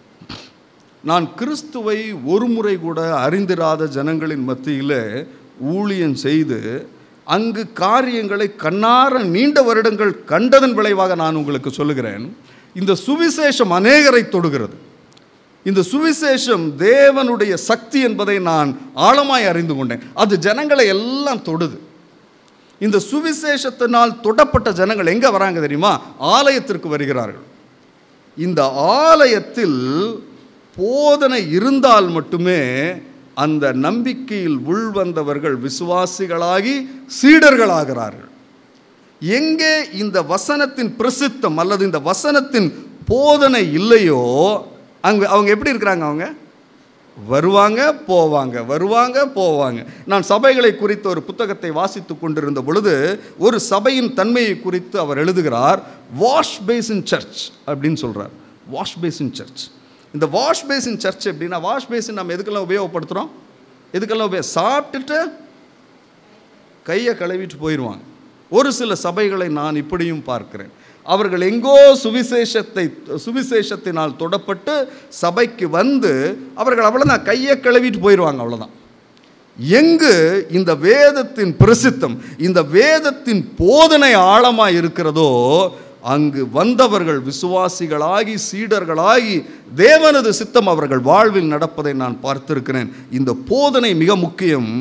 ஆசாவின் காலத்தில் நாம் காண்கிற ஒரு செய்தி என்னவென்றால், அங்கு வேத போதனை இல்லை, அங்கு வேத போதனை இல்லை.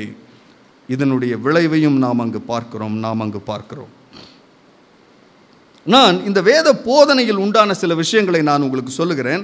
முதலாவது ஒரு எடுத்துக்காட்டு, அப்போஸ்தலர் புத்தகம் 11ஆம் அதிகாரம். திருப்பிக் கொள்ளலாம். அப்போஸ்தலரின் புத்தகம் 11ஆம் அதிகாரம் 20ஆம் வசனத்திலிருந்து வாசிங்களேன். சீப்புரு தீவாரும் சிரேனே பட்டணத்தாருமாகிய சிலர்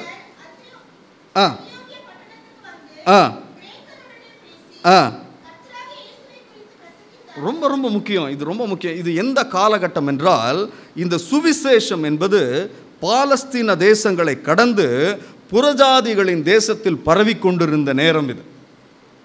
முதல் இந்த பாலஸ்தீன தேசத்தை விட்டு அப்படியே சுவிசேஷ விதை வந்து புறஜாதிகளினுடைய நிலத்தில் விழுந்த காலகட்டம் இது.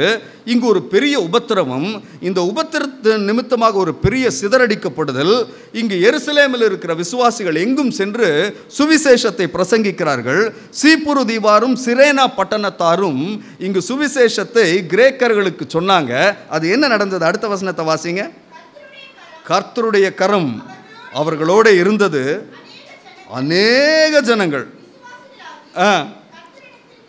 அப்பா, இது பெரிய கூட்டம், ரட்சிக்கப்பட்டது பெருங்கூட்டம். அதனால தான் வசனம் சொல்லுது அநேகம் என்று எழுதுகிறது. அநேகம் என்று. நீங்கள் அப்போஸ்தலர் புத்தகத்தை வாசிங்க. பேதுருவினுடைய இயேசு கிறிஸ்துவனுடைய சீஷர்களை நீங்கள் அப்படியே பார்த்தீங்கன்னா, முதல்ல அவர்களுக்கு எத்தனை சீடர்கள் இருந்தாங்க? கொஞ்சம் சத்தமா. 12. அப்புறம் அது எவ்வளோ ஆச்சு? 70 ஆச்சு. அப்புறம் மேல் வீட்டறையில் எத்தனை பேர் இருந்தாங்க? 120 ஆச்சு. அப்புறம் 3000, அப்புறம் 5000. அதற்கு பிறகு நம்பர் இல்லை. அதற்கு பிறகு என்ன எழுதுது வேதம்? அநேகம் அநேகம் அநேகம். நான் நினைக்கிறேன் இவர்கள் வந்து சுவிசேஷத்தை அறிவித்தார்கள். அநேகம் பேர் என்பதை நான் இப்படி விளங்கிக் கொள்கிறேன். 5000 பேருக்கு மேற்பட்டோர் இயேசு கிறிஸ்துவை சொந்த ரட்சகரை ஏற்றுக்கொண்டாங்க. அப்புறம் என்ன நடந்தது பாருங்க. இந்த செய்தி எருசலேமுக்கு போச்சு. எங்க அந்த வசனம்? எருசலேமில் உள்ள சபையார்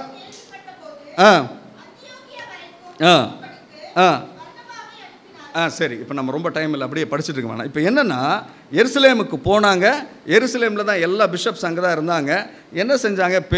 பர்னபாவை பார்த்து, நீ கொஞ்சம் போப்பாங்க, நிறைய பேர் ரசிக்கப்பட்டாங்க, நீ போ. பர்னபா இங்கே வந்து பார்க்கிறார். அவருக்கு பெரிய சந்தோஷம். அவர் வந்து என்ன பண்ணார்? அவர் போய் சேர்ந்து தேவனுடைய கிருபையை கண்டபோது சந்தோஷப்பட்ட கர்த்தரிடத்தில் மன நிர்ணயமாய் நிலைத்திருக்கும்படி எல்லாருக்கும் புத்தி சொன்னார். இவன் யார் அப்படின்னா, பர்னபா ஒரு நல்ல சுவிசேஷன். He was a good evangelist.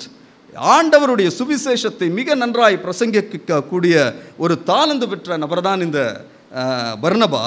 இவன் ஒரு காரியத்தை செய்தான். 25ஆம் வசனத்தை வாசியுங்கள். பின்பு பர்னபா சவுலை தேடும்படி தர்சுவுக்கு புறப்பட்டு போய் அவனை கண்டு, பாருங்க, இப்போதான் ரொம்ப முக்கியம். பர்னபா வந்தான், பார்த்தான், ஜனங்கள் எல்லாம் ரட்சிக்கப்பட்டாங்க.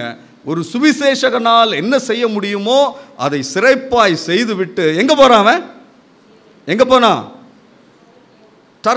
தார்சுவுக்கு போய் யாரை கூப்பிட்டு வந்தான் கையோட? ஏன் ஏன்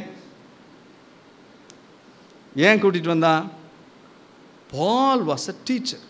பவுல் யாரு? வேத போதகன். அவன் இந்த வேதத்தில் அவன் எத்தனை புத்தகங்கள் எழுதியிருக்கிறான்? 13 புத்தகங்கள். ரைட். அடுத்தது பவுல் வந்தவுடன் அங்கே என்ன நடந்ததா? அதை வாசிங்க. 26ஆம் வசனம். ஒரு வருஷ காலமாய் சபையோடே கூடியிருந்து அநேக ஜனங்களுக்கு, அண்டர்லைன் த வேர்ட், உபதேசம் பண்ணினார். உபதேசம் பண்ணினார். They taught the Bible to the newly converts. அவர்களுக்கு போதித்தார்கள். இதுதான் ரொம்ப முக்கியமான ஒரு வசனம். வாசிங்க. முதல் ரொம்ப முக்கியம். முதல் அந்தியோக்கியாவிலே சீடர்களுக்கு கிறிஸ்தவர்கள் என்று பேர். சரி, இப்போ நல்லா கவனிங்க. இந்த ரட்சிக்கப்பட்டவங்க போய் வெளியே சொன்னாங்களா? நான் கிறிஸ்டியன்னு சொன்னாங்களா? சமூகம் இவர்களை பார்த்து இவர்கள் கிறிஸ்தவர்கள் என்று சொல்லுச்சா? வசனத்தை பார்த்து எனக்கு பதில் சொல்லுங்க.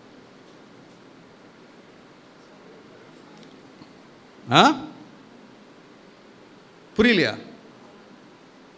தான் சொன்னாங்களா? நான் கிறிஸ்டியன்னு சொன்னாங்களா? வழங்கிட்டுன்னு என்ன? disciples were called Christians. இங்கிலீஷில் நீங்கள் எடுத்து பார்த்தீங்கன்னா தெரியும். ஒரு சமூகம் இவர்களின் மாற்றத்தை கவனித்தது. அவர்கள் சொன்னார்கள் இவர்கள் கிறிஸ்தவர்கள் என்று. இந்த போதனை எனக்குள் சுபாவ மாற்றத்தை கொண்டு வருகிறது. எனக்குள் சுபாவ மாற்றத்தை, என்னால் மாற்ற முடியாத சுபாவங்களை எல்லாம் இந்த வேத போதனை மாற்றுகிறது. இந்த வேத போதனை மாற்றுகிறது. இவங்க கிறிஸ்தவங்களா? இவங்க குடிக்க மாட்டாங்க சொல்லியிருக்காங்க அவங்க. இவங்க கிறிஸ்தவர்களா? இவங்க சீட்டு விளையாட மாட்டாங்க. இவங்க கிறிஸ்தவங்களா? இவங்க இந்த காரியத்தை செய்ய மாட்டாங்க. இவர்கள் புதிதாய் குடியேறிய சமூகம் அல்ல, அவர்களிடத்தில் இருந்த சமூகம்தான். இவர்களது வாழ்வியல் மாற்றத்தை கவனித்த இந்த சமூகம் இவர்களை சொன்னது இவர்கள் கிறிஸ்தவர்கள்னு சொன்னாங்க. பிரிய சகோதரனே, சகோதரியே, இந்த காலை வேளையில் நமது வாழ்வு எப்படி இருக்கிறது என்பதை நாம் சிந்தித்து பார்ப்போம். நமது வாழ்வை குறித்து அக்கம் பக்கத்தினர் எவ்விதமான ஒரு சாட்சியை பகர்கிறார்கள் என்பதை கவனித்து பார்ப்போம். போதனை சுபாவ மாற்றங்களை கொண்டு வருகிறது. மற்றொரு சிறிய உதாரணத்தை நான் சொல்லி கடந்து போக விரும்புகிறேன். அப்போஸ்தலர் புத்தகம் 17ஆம் அதிகாரம். அப்போஸ்தலர் புத்தகம் 17ஆம் அதிகாரம் 11ஆம் வசனம். 17ஆம் அதிகாரம். கொஞ்சம் எடுக்கிறதுக்கு டைம் எடுத்துங்க. நாம் வேதத்தை திறக்கணும், நம் கண்கள் வசனத்தை பார்க்கணும், அப்புறம் நாம் அதை பேசணும். 11ஆம் வசனம், 17, 11. அந்த பட்டணத்தார், அண்டர்லைன் த வேர்ட், மனோவாஞ்சையாய் வசனத்தை ஏற்றுக்கொண்டு காரியங்கள் இப்படி இருக்கிறதா என்று தினந்தோறும் வேத வாக்கியங்களை ஆராய்ந்தார்கள். எனக்கு இந்த பெரியன் சர்ச்சை குறித்த ஒரு பெரிய சந்தோஷம். முதலாவது, சொல்லப்பட்ட வார்த்தையை ஏற்றுக்கொண்டார்கள். They accepted the words of Paul. இரண்டாவதாக, அவர்கள் ஆராய்ந்து பார்த்தார்களாம். வேத வசனத்தை ஆராய்ந்து பார்த்தார்களாம். இப்போ கொஞ்சம் கவனிங்க. இந்த வேதத்தை நம்ம வாசிக்கலாம். இந்த வேதத்தை எத்தனை பேர் வேதத்தை கிரமமாக நான் வாசிக்கிற பழக்கம் என்னிடத்தில் இருக்கிறது? கை உயர்த்தலாமே. எப்போ பைபிள் வாசிக்கிறது கை தூக்கு சொல்கிறேன். இப்படியெல்லாம் இல்லை, தைரியமா ஆமாங்க நான் வாசிக்கிறேங்க. Right, very good. இரண்டாவதாக, எத்தனை பேர் இந்த வேதத்தை தியானிக்கிறோம்? கை தூக்கலாமா? 1, 2, 3 தான். ரைட். எத்தனை பேர் வேதத்தை ஆராய்கிறோம்? வேதத்தை ஆராய்கிறோம். இந்த வேதத்தை நான் ஆராய்வதற்கு எனக்கு சில துணை நூல்கள் முக்கியம். இவைகளை எல்லாம் வைத்து கொண்டு, வசனம் இப்படி சொல்லுதா, இதுதான் இந்த வசனத்தின் அர்த்தமா என்று சொல்லி ஆராய்கிற பழக்கம் நம்மிடத்தில் உண்டா? ஆராய்ந்து பாருங்கள். நான் சொல்கிறேன், இது ஆராய்ந்து பாருங்கள். 2 மணி நேரம் 3 மணி நேரம் ஃபேஸ்புக்கில் இருக்கிற சந்தோஷத்தை விட இந்த வசனத்தை ஆராய்வதில் அப்படி ஒரு ஆனந்தம் உண்டுங்க. இந்த வசனம், இதை தியானிக்க இதை விட்டு எழுந்து போக முடியாத ஒரு அனுபவம் நம்மை பற்றி கொள்ளும். இவர்களை பார்த்து நான் ஆச்சரியப்படுகிறேன். ஒரு பிரசங்கத்தை கேட்குறாங்க, இந்த பிரதர் சொல்கிறது கரெக்டா, எப்படி வசனம் எப்படி சொல்லுது அப்படின்னு சொல்லி எடுத்து பார்க்குறாங்க. ஆமாம்ல, இவர் சொல்கிறதும் இந்த வசனம் சொல்கிறதும் கரெக்டு தான், இப்படி ஏற்றுக்கொண்டார்கள் அவர்கள். இன்றைக்கு இந்த துருபதேசங்கள் பெருகி கொண்டிருக்கிற இந்த காலகட்டங்களிலே விசுவாசிகளாகிய நாம் இவரை பின்பற்ற வேண்டிய, இந்த பெரியன் சபையை பின்பற்ற வேண்டியது நமது கடமையாக இருக்கிறது. வசனத்தை பாருங்க, அவர் சொல்றது ரைட்டான்னு பாருங்க. இப்படி தான் இந்த ஜனங்கள் வேதத்தை கற்றார்கள். என்ன நடந்துதான் கடைசியில்? என்ன நடந்துதான்? ஆராய்ந்து பார்த்ததினால் தெசலோனிக்கேயில் உள்ளவர்களை பார்க்கிலும், ஒரு கம்பேரிட்டிவ் டிகிரியில் பேசுது பாருங்க, உள்ளவர்களை பார்க்கிலும் நற்குணசாலிகளாயிருந்தார்கள். அதுதான் சொன்ன. அவர்களுடைய கேரக்டர் ஆங்கில வேதாகமத்தில் எழுதப்பட்டிருக்கிறது, நோபிள் கேரக்டர் ஆயிடுச்சான், உன்னத கேரக்டர் ஆயிடுச்சான் அவங்களது கேரக்டர். பிரிய தேவ ஜனமே, இந்த வசனத்தை நாம் வாசித்து தியானித்து ஆராய்வோம் என்றால் நமது சுபாவம் மாற்றம் பெறும். நமது சுபாவம் மாற்றம். நம்மை பார்த்து மற்றவர்கள் சொல்வார்கள், அவரது குணம் உன்னத குணம் என்று சொல்லுவார்கள், உன்னத குணம் என்று சொல்வார்கள். சங்கீதங்களில் ஒரு வசனத்தை மாத்திரம் நான் சுட்டிக்காட்ட விரும்புகிறேன். சங்கீதம் 119, 130. உமது வசனத்தின் பிரசித்தம் வெளிச்சம் தந்து பேதைகளை உணர்வுள்ளவனாக்குமா. ரொம்ப எனக்கு இந்த வசனத்தை வாசிக்கும் போது எனக்கு அப்படி the Bible, it is a folded letter. இது இது இது ஒரு ஃபோல்ட் லெட்டர். இது லெட்டர் எழுதி ஒரு கவருக்குள்ளே போட்டு பசையை போட்டு ஒட்டி அனுப்பிச்ச மாதிரி நம்ம கையில் கிடச்சிருக்குது. நம்ம என்ன செய்யணுமா, இந்த வசனத்தை பிரித்து அன்ஃபோல்டு பண்ணி மடித்து வைக்கப்பட்ட சத்தியத்தை திறந்து நாம் வாசிக்க வேண்டும், நாம் வாசிக்க வேண்டும். இப்படி நீங்கள் வாசிப்பீர்கள் என்றால் அங்கே என்ன நடக்குமா? அங்கே என்ன நடக்குமா? வெளிச்சம் கிடைக்கும். முதல் வெளிச்சம் கிடைக்கும். வசனத்தின் பிரசித்தம் வெளிச்சம் தந்து பேதைகளை, you may be simple, you may be simple in understanding. எனக்கு அதெல்லாம் பேசினா புரியாதுப்பா அப்படின்னு நீங்கள் சொல்கிறீங்களா, உங்களுக்கு அது என்ன தெரியுமா கொடுக்கும்?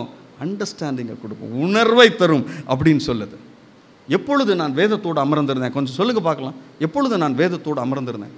நேரங்காலமின்றி மணிக்கணக்காய் நான் இந்த வேதத்தை எப்பொழுது தியானித்தேன் கடைசியாக? கொஞ்சம் யோசிச்சு பார்க்கலாமே. எப்பொழுது இந்த பெரியன் ஜனங்களைப் போல ஒரு மனோவாஞ்சியாய் இந்த வார்த்தையை நான் தியானித்தேன்? கொஞ்சம் நினச்சி பார்க்கலாமே. ஒரு விஷயத்தை மட்டும் நான் சொல்லிட்டு போகிறேன். தமிழ் வாசகர்களாகிய நாம் பாக்கியவான்கள். கன்னடத்தில் அல்லது வேறு மொழியில் இந்த வேதத்தை விளங்கி கொள்ளுகிற துணை நூல்கள் ஒன்றுமில்லை, இருந்தால் 1, 2 அவ்வளோதான் எனக்கு தெரியும். தமிழில் மாத்திரம் ஏறக்குறைய ஆங்கிலத்திற்கிணையாக அநேக துணை நூல்கள். இவைகளை கொண்டு இந்த வேதத்தை நீங்கள் ஆழமாய் கற்றுக்கொள்ளலாம், ஆழமாய் கற்றுக்கொள்ளலாம். இது சமாதானம், இது ஆசீர்வாதம், இது வெளிச்சம், இது மன நிம்மதி, இது அண்டர்ஸ்டாண்டிங் எல்லாம் உள்ளடக்கிய இந்த வேதத்தை நாம் தியானிக்க துவங்குவோம். இப்படி தியானித்த பெரேயா சபையை பார்த்து சொன்னார்கள், noble character, the people of noble character என்று சொன்னார்கள். இரண்டாவதாக நான் ஒரு விஷயத்தை சொல்லுகிறேன். நமக்குள் இருக்கிற மனிதனுக்கு ஆகாரம் எது? நமக்குள் இருக்கிற மனிதனுக்கு ஆகாரம் என்ன? இந்த வார்த்தை தான் ஆகாரம், இந்த வார்த்தை தான் ஆகாரம். பிரதர், போன புதன்கிழமை பிரேக்ஃபாஸ்ட் என்ன சாப்பிட்டீங்க பிரதர்? அந்த பிரதர் தான் கேட்குறேன், பேர் என்ன? நம்ம பிரதர் பேர் மறந்துட்டேன். மதன் பிரதர் ரொம்ப நீண்ட நாளாக பழக்கம். பிரதர், போன புதன்கிழமை நம்ம வீட்டில் பிரேக்ஃபாஸ்ட் என்ன பிரதர்? மறந்துட்டேன். அவர் சொல்கிறாரு, நான் மறந்துட்டேன். ஆனால் அவர் சாப்பிட்டதை மறந்துட்டார். சாப்பிட்ட சாப்பாடு உங்களுக்கு பலன் கொடுத்ததா?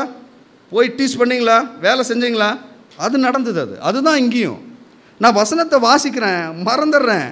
ஆனால் என்னமோ உள்ளான மனிதனுக்கு அது ஒரு மிகப்பெரிய ஆகாரம்.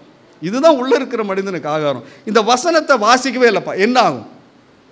என்ன ஆகும் சொல்லுங்கள்? என்ன ஆகும்? வீக் ஆயிடுவோம், பலவீனம் ஆயிடுவோம். அப்புறம் என்ன ஆகும்?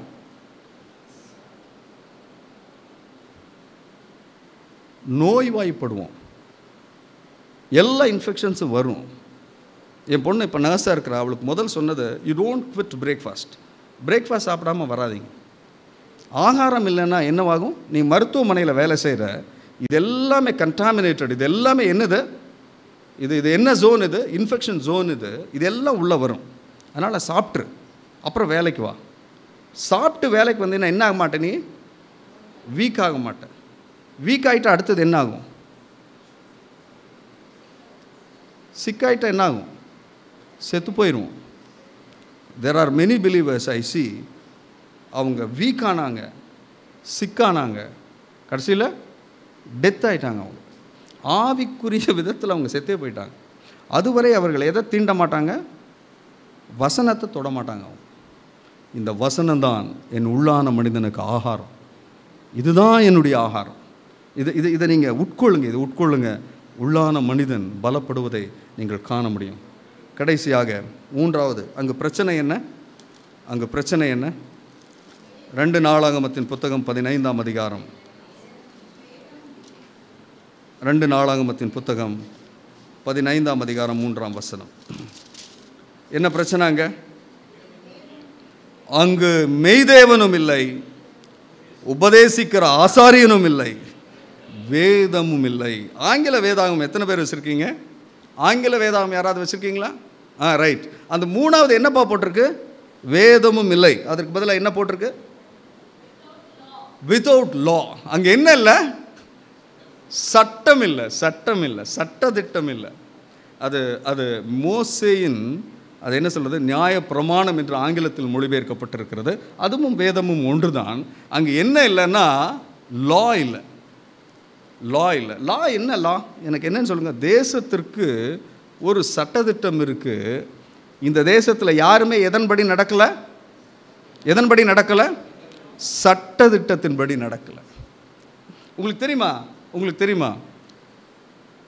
சட்டம் எனக்கு தெரியவில்லை என்பது ஒரு சாக்கு போக்கு அல்ல. உங்களுக்கு தெரியுமா அது? There is no excuse at all. If you say when you are caught that I don't know the rules, if you say it, it won't be an excuse for you. அது உங்களுக்கு என்ன இல்லை? உங்களுக்கு சாக்கு போக்கு இல்லை. அது ஒன் வே. நீங்கள் உள்ளே போயிட்டீங்க, போலீஸ் பிடிச்சிட்டாரு, சார் எங்களுக்கு தெரியல சார் அப்படின்னாலும் என்ன அது? குற்றம், குற்றமே, குற்றம், குற்றமே. எனக்கு இந்த வேதத்தை கையில் வச்சுட்டு எனக்கு லா தெரியலன்னு சொன்னால் அது என்ன ஆகாது? அது என்ன ஆகாது? அந்த சாக்கு போக்கு ஏற்கப்படாது. அதுதான் ரொம்ப முக்கியம். அங்கே சாக்கு போக்கு ஏற்கப்படாது. இதுதான் ரொம்ப முக்கியம். அங்கு லா இல்லை. அங்கே அந்த தேசத்தில் லா அண்ட் ஆர்டர் இல்லை. இப்போ நான் உங்களுக்கு ஒரு சில விஷயத்தை மட்டும் சொல்கிறேன். இந்த லாவை பற்றி நீங்கள் விளங்கிக்கிறதுக்கு, இந்த இஸ்ரவேல் ஜனங்கள் எங்கே இருந்தாங்க? முதல் எங்கே இருந்தாங்க? எகிப்தில் இருந்தாங்க. ஆண்டவர் இவங்களை எங்கே கூட்டிகிட்டு வந்தார்? கானான் தேசத்துக்கு கூட்டிகிட்டு வந்தார். இந்த எகிப்து வந்து நம்ம எப்படி பார்க்குறோன்னா, அது பாவ உலகமாக பார்க்குறோம். எகிப்து ஒரு பாவ உலகம், அது ஒரு அடிமைத்தனம். ஈஸியாக வந்துட்டாங்களா? எகிப்திலிருந்து வெளியே ஈஸியாக வந்துட்டாங்களா? நடுவில் என்ன வந்துச்சு? செங்கடல். இந்த ரெட் சி எக்ஸ்பீரியன்ஸ், இந்த செங்கடல் அனுபவம் என்னவென்றால் ஒரு பெரிய விடுதலை நடந்தது. அங்கே என்ன நடந்தது? பெரிய விடுதலை. அந்த விடுதலையினுடைய பிரசித்தம் என்னவென்றால், இன்று கண்ட எகிப்தியனை இனிமேல் நீ காண்பதில்லை. அதுதான் ஒரு மிகப்பெரிய விடுதலை. அது இயற்கைக்கு அப்பாற்பட்டதான ஒரு விடுதலை. தேவனே அந்த டெலிவரன்ஸை, அந்த விடுதலையை அவர்களுக்கு நிகழ்த்தி காட்டினார். இப்போ நான் ஒன்று சொல்கிறேன், எத்தனை பேருக்கு எகிப்தின் அனுபவம் இருக்குது? கை உயர்த்துங்களா? ஆமாம் பிரதர், எகிப்தின் அனுபவம். எப்போ எங்கே போய் சொல்கிறீங்க? Right, right. எத்தனை பேருக்கு ரெட்சி அனுபவம் இருக்குது? ஆமாம் பிரதர், தேவனனை விடு. என்ன 4 பேர் கை தூக்குறீங்க? ஆமாம். எத்தனை பேருக்கு ரெட்சி அனுபவம்? என் வாழ்க்கை எப்படி இருந்ததுப்பா, நான் எப்படிப்பட்ட கோர பாவங்களில் சிக்கொண்டிருந்தேன், இதிலிருந்து வெளிவர முடியுமா என்று தவித்த நாட்கள் அநேகம். தேவனே என்னை விடுதலை செய்தார். இந்த ரெட்சி அனுபவம் எனக்குள்ளாய் நடந்தது. ஹல்லேலூயா. தைரியமாக சொல்ல, யார் யாருக்கெல்லாம் இந்த செங்கடல் அனுபவம் இருக்கிறதோ சத்தத்தை உயர்த்தி சொல்லலாமா? ஹல்லேலூயா. Very good. அடுத்தது என்ன நடந்தது? யாரா சொல்லுங்க பார்க்கலாம். அடுத்த அனுபவம் என்ன? அடுத்த அனுபவம் என்ன? இல்லை இல்லை, அடுத்த அனுபவம், முக்கிய அனுபவம், சீனாய் மலை அனுபவம். என்ன அனுபவம் அது? என்ன அனுபவம் அது? கொஞ்சம் சத்தமாக சொல்லுங்க. சீனாய் மலை. சீனாய் மலையில் என்ன நடந்தது சொல்லுங்க, கரெக்டாக சொல்லுங்க பார்க்கலாம். என்ன நடந்தது சீனாய் மலையில்?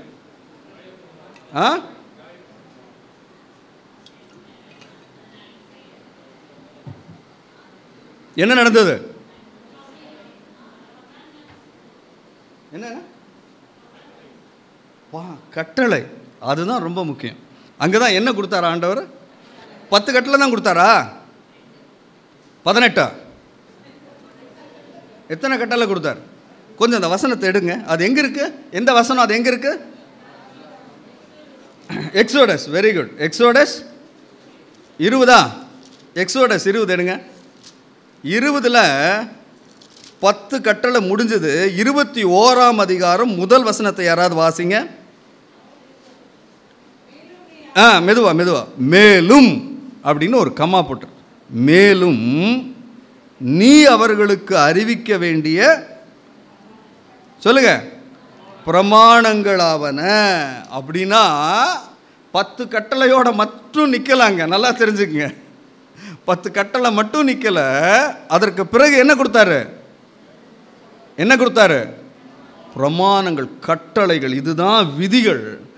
அதற்கு பிறகு ஏறக்குறைய ஒரு பெரிய வேத அறிஞர் சொல்றாரு 618 கிளாஸஸ் அப்படிங்கிறார்.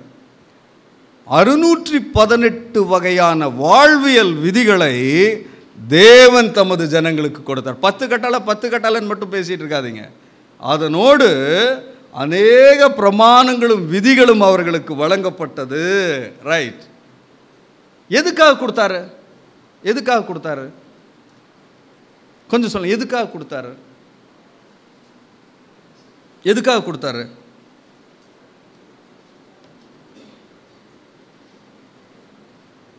எதுக்காக கொடுத்தாரு? கொஞ்சம் தப்போ ரைட்டாக சொல்லுங்கள். எதுக்காக கொடுத்தாரு? எனக்கு யாராவது ஒருத்தர் பேசினா நல்லாயிருக்கும். எதுக்காக கொடுத்தாரு? சொல்லுங்கள் சொல்லுங்கள் சிஸ்டர். தப்போ ரைட்டாக சொல்லுங்கள். எனக்கும் தெரியாது, நான் படிச்சுட்டு வந்து பேசுகிறேன். சொல்லுங்கள்.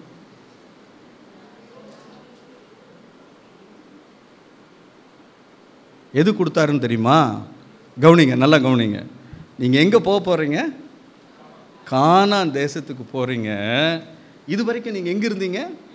எகிப்தில் இருந்தீங்க. இந்த வாழ்க்கையை தான் நீங்கள் பார்த்துட்டே இருந்தீங்க. அங்கே ஜனங்களை பார்த்தீங்க, அவங்களது வழிபாடு முறைகளை பார்த்தீங்க, அவர்களது பழக்க வழக்கங்களை எல்லாம் பார்த்தீங்க. இதெல்லாம் என்ன செஞ்சுருங்க? இனிமேல் விட்டுருங்க. விட்டுட்டு இப்போ எங்கே போக போகிறீங்க? கானான் தேசத்துக்கு போகிறீங்க. அங்கே போனதற்கு பிறகு உங்கள் வாழ்க்கை எப்படி தான் இருக்கணும்?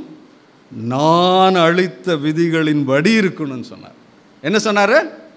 நான் உங்களுக்கு அருளுகிற இந்த சட்டதிட்டங்களின்படி தான் உங்களுக்கு என்ன இருக்கணும்? அங்கே வாழ்வு இருக்கணும்னு சொன்னார். ஆசாவின் காலத்தில் நாம் காண்கிற துக்க செய்தி என்னவென்றால், அந்த தேசம் தேவன் அளித்த விதிகளை மறந்து போயிருந்தது. இப்போ நல்லா கவனிங்க. எதுக்காக அந்த தேசத்தை கொடுத்தார்? இந்த வசனத்தை கொஞ்சம் வாசிங்களேன். எக்ஸோடஸ், அது என்னது? யாத்ராகமம் 1ஆம் அதிகாரம் 14ஆம் வசனம்.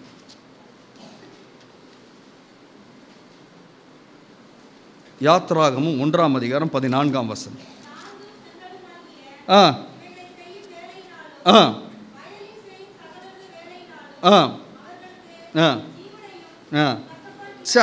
இந்த ஜனங்கள் சொன்னாங்க, இப்படி கடுமையான வேலை பிரதர், எங்களது வாழ்வே கசப்பாயிருச்சு. என்ன சொன்னாங்க?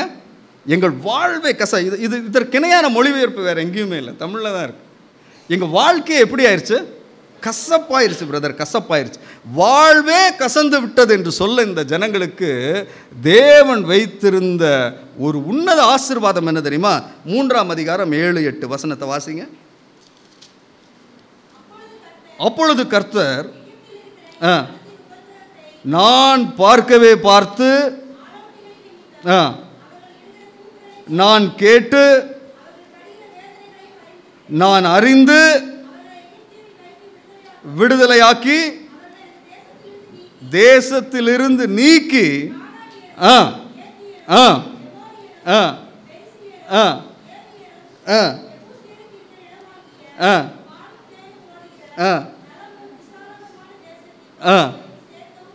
அப்பா, what a wonderful blessing, what a wonderful promise it is.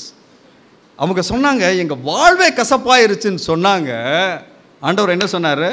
உனக்கு ஒரு தேசம் உண்டு, அங்கே என்னதான் ஓடுது?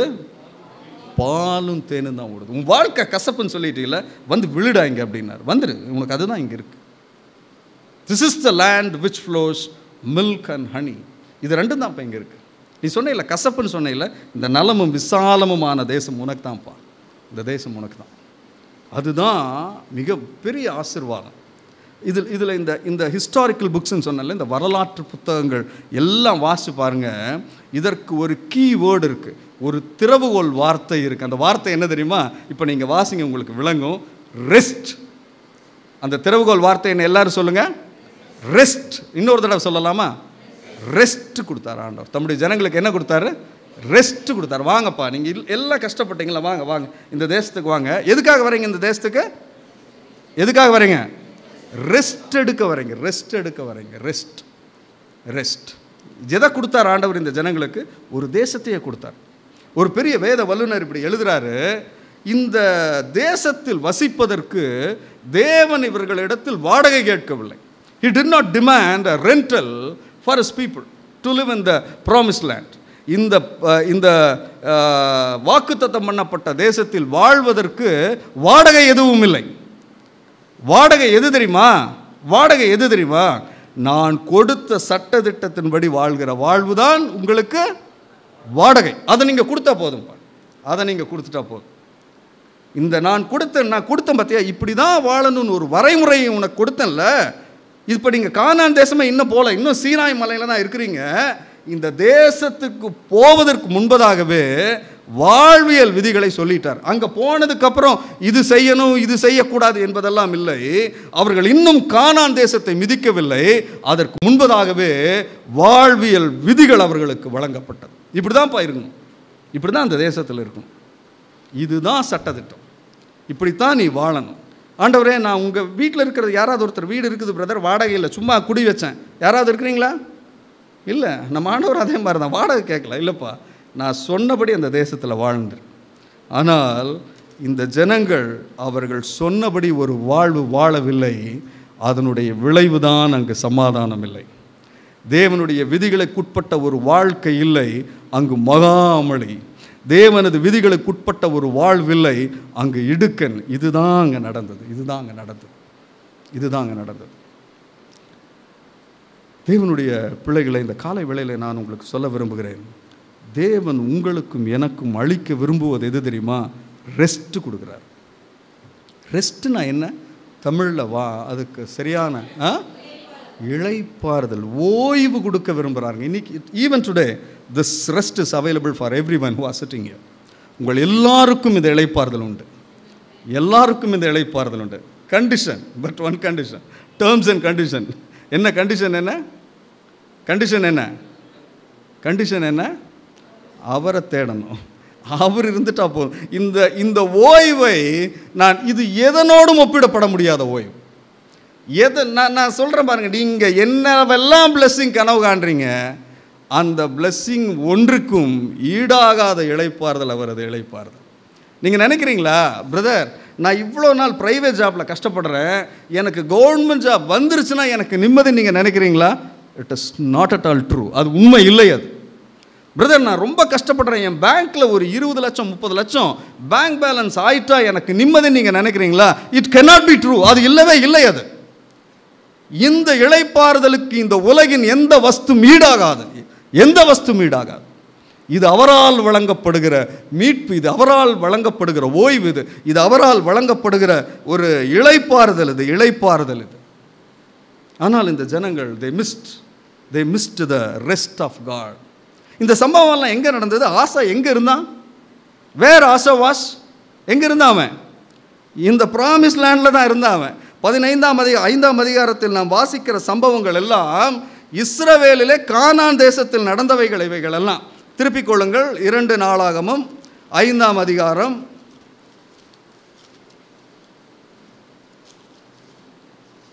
இதெல்லாம் எங்கே தான் நடந்தது? வாக்குத்தத்தம் மண்ணல தேசத்தில் தான் நடந்துட்டு இருந்தது. இதெல்லாம் உங்களுக்கு ரெஸ்ட்டுன்னு நான் கூட்டிகிட்டு வந்தேன்ப்பா, நீங்கள் என் வசனத்தை கேட்கல. என்ன நடந்தது? சாரி 15 2 நாளாகமும் 15:2. இவைகள் எல்லாம் எங்கு நடந்தது என்றால் அந்த கானான் தேசத்தில் தான் நடந்தது. எகிப்தின் தேசத்திலிருந்து விடுதலையாக்கப்பட்டு தேவன் இவர்களை கொண்டு சேர்த்த பாலும் தேனும் ஓடுகிற தேசத்தில்தான் இந்த ஜனங்கள் இருந்தார்கள். அங்குதான் இந்த ஜனங்கள் சமாதானத்தை அனுபவிக்க முடியவில்லை, மகா அமளியை அனுபவித்தார்கள். கஷ்டகாலமும் இடுக்கணும் இருந்தது எங்கே? எங்க? கானான் தேசத்துல தான். கானான் தேசத்துல தான். இப்போ என்ன நடந்தது? ஆசா பண்ணுன அந்த காரியத்தை வாசிப்போம். 12ஆம் வசனத்தை வாசிங்க. 12ஆம் வசனம். தங்கள் பிதாக்களின் தேவனாகிய கர்த்தரை, அண்டர்லைன் தி வேர்ட், முழு இருதயத்தோடும் முழு ஆத்துமாவோடும் தேடுவோம் என்றும்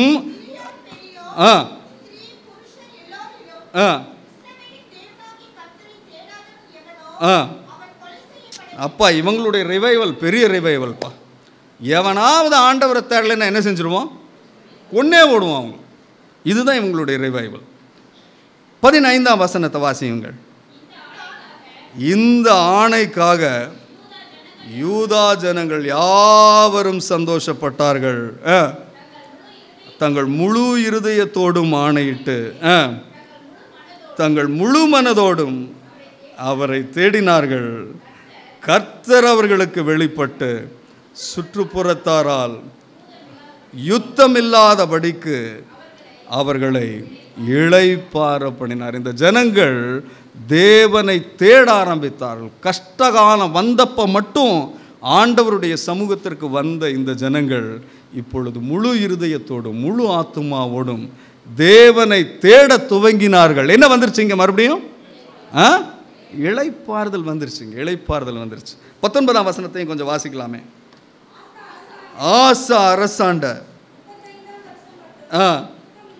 யுத்தம் இல்லாத நாட்கள் அவர்களுக்கு இருந்தது. யுத்தம் இல்லாத நாட்கள் அவர்களுக்கு இருந்தது. இப்போ ஒரு சிறிய வார்த்தையோடு என்னுடைய செய்தியை முடிக்கிறேன். இந்த இளைப்பாறுதல் அப்படிங்கிற வார்த்தையை புதிய ஏற்பாட்டில் எங்கேயாவது கேட்ட ஞாபகம் இருக்கா?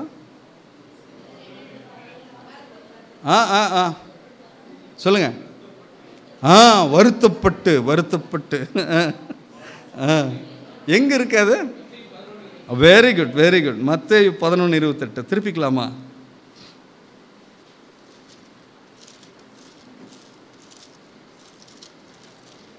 ரைட். மத்தேயு எழுதின சுவிசேஷ புத்தகத்தை நான் வாசித்திருக்கிறேன் அப்படிங்கிறவங்க இப்போ கை உயர்த்தலாம். அப்போ 1 2 3 4 அவ்வளோதான். புதிய ஏற்பாட்டின் முதல் புத்தகம்ப்பா. ரைட். இந்த புத்தகத்தின் திறவுகோல் வார்த்தை என்ன தெரியுமா? கவனிங்க, இப்போ கவனிங்க, அப்புறம் நோட்ஸ் எடுக்கலாம். இந்த புத்தகத்தின் திறவுகோல் வார்த்தை என்ன தெரியுமா? Kingdom of God. என்னது? தேவனுடைய ராஜ்யம். தேவனுடைய ராஜ்யம் இதுதான். இந்த ராஜ்யம் எங்க இருக்குது? எங்க இருக்குது? இங்க இருக்கா? தேவனுடைய ராஜ்யம் எங்க இருக்கா? இருக்கா? இருக்கா? இருக்கு. இங்க இருக்கு. தேவனுடைய ராஜ்யம் எங்க இருக்கு? நான் இந்த ராஜ்யத்தின் பிள்ளை என்பவர்கள் கை உயர்த்தி ஒரு அல்லேலூயா சொல்லலாமா? அல்லேலூயா. Very good. இன்றைக்கும் வெகு ஜனங்களை நான் பார்க்கிறேன். அவர்கள் கிறிஸ்தவர்கள் என்று சொல்லுகிறார்கள். அவர்கள் சொல்லுகிறார்கள் நான் ராஜ்யத்தின் பிள்ளை என்று சொல்லுகிறார்கள். ஆசாவும் அவன் ஜனங்களும் அனுபவித்தபடி தேவன் அருளுகிற அந்த ரெஸ்ட், அந்த இளைப்பாறுதலை அவர்கள் இன்னும் அனுபவிக்கவில்லை. எவ்வளவு பெரிய துக்ககரம் பாருங்க. ஏன் தெரியுமா?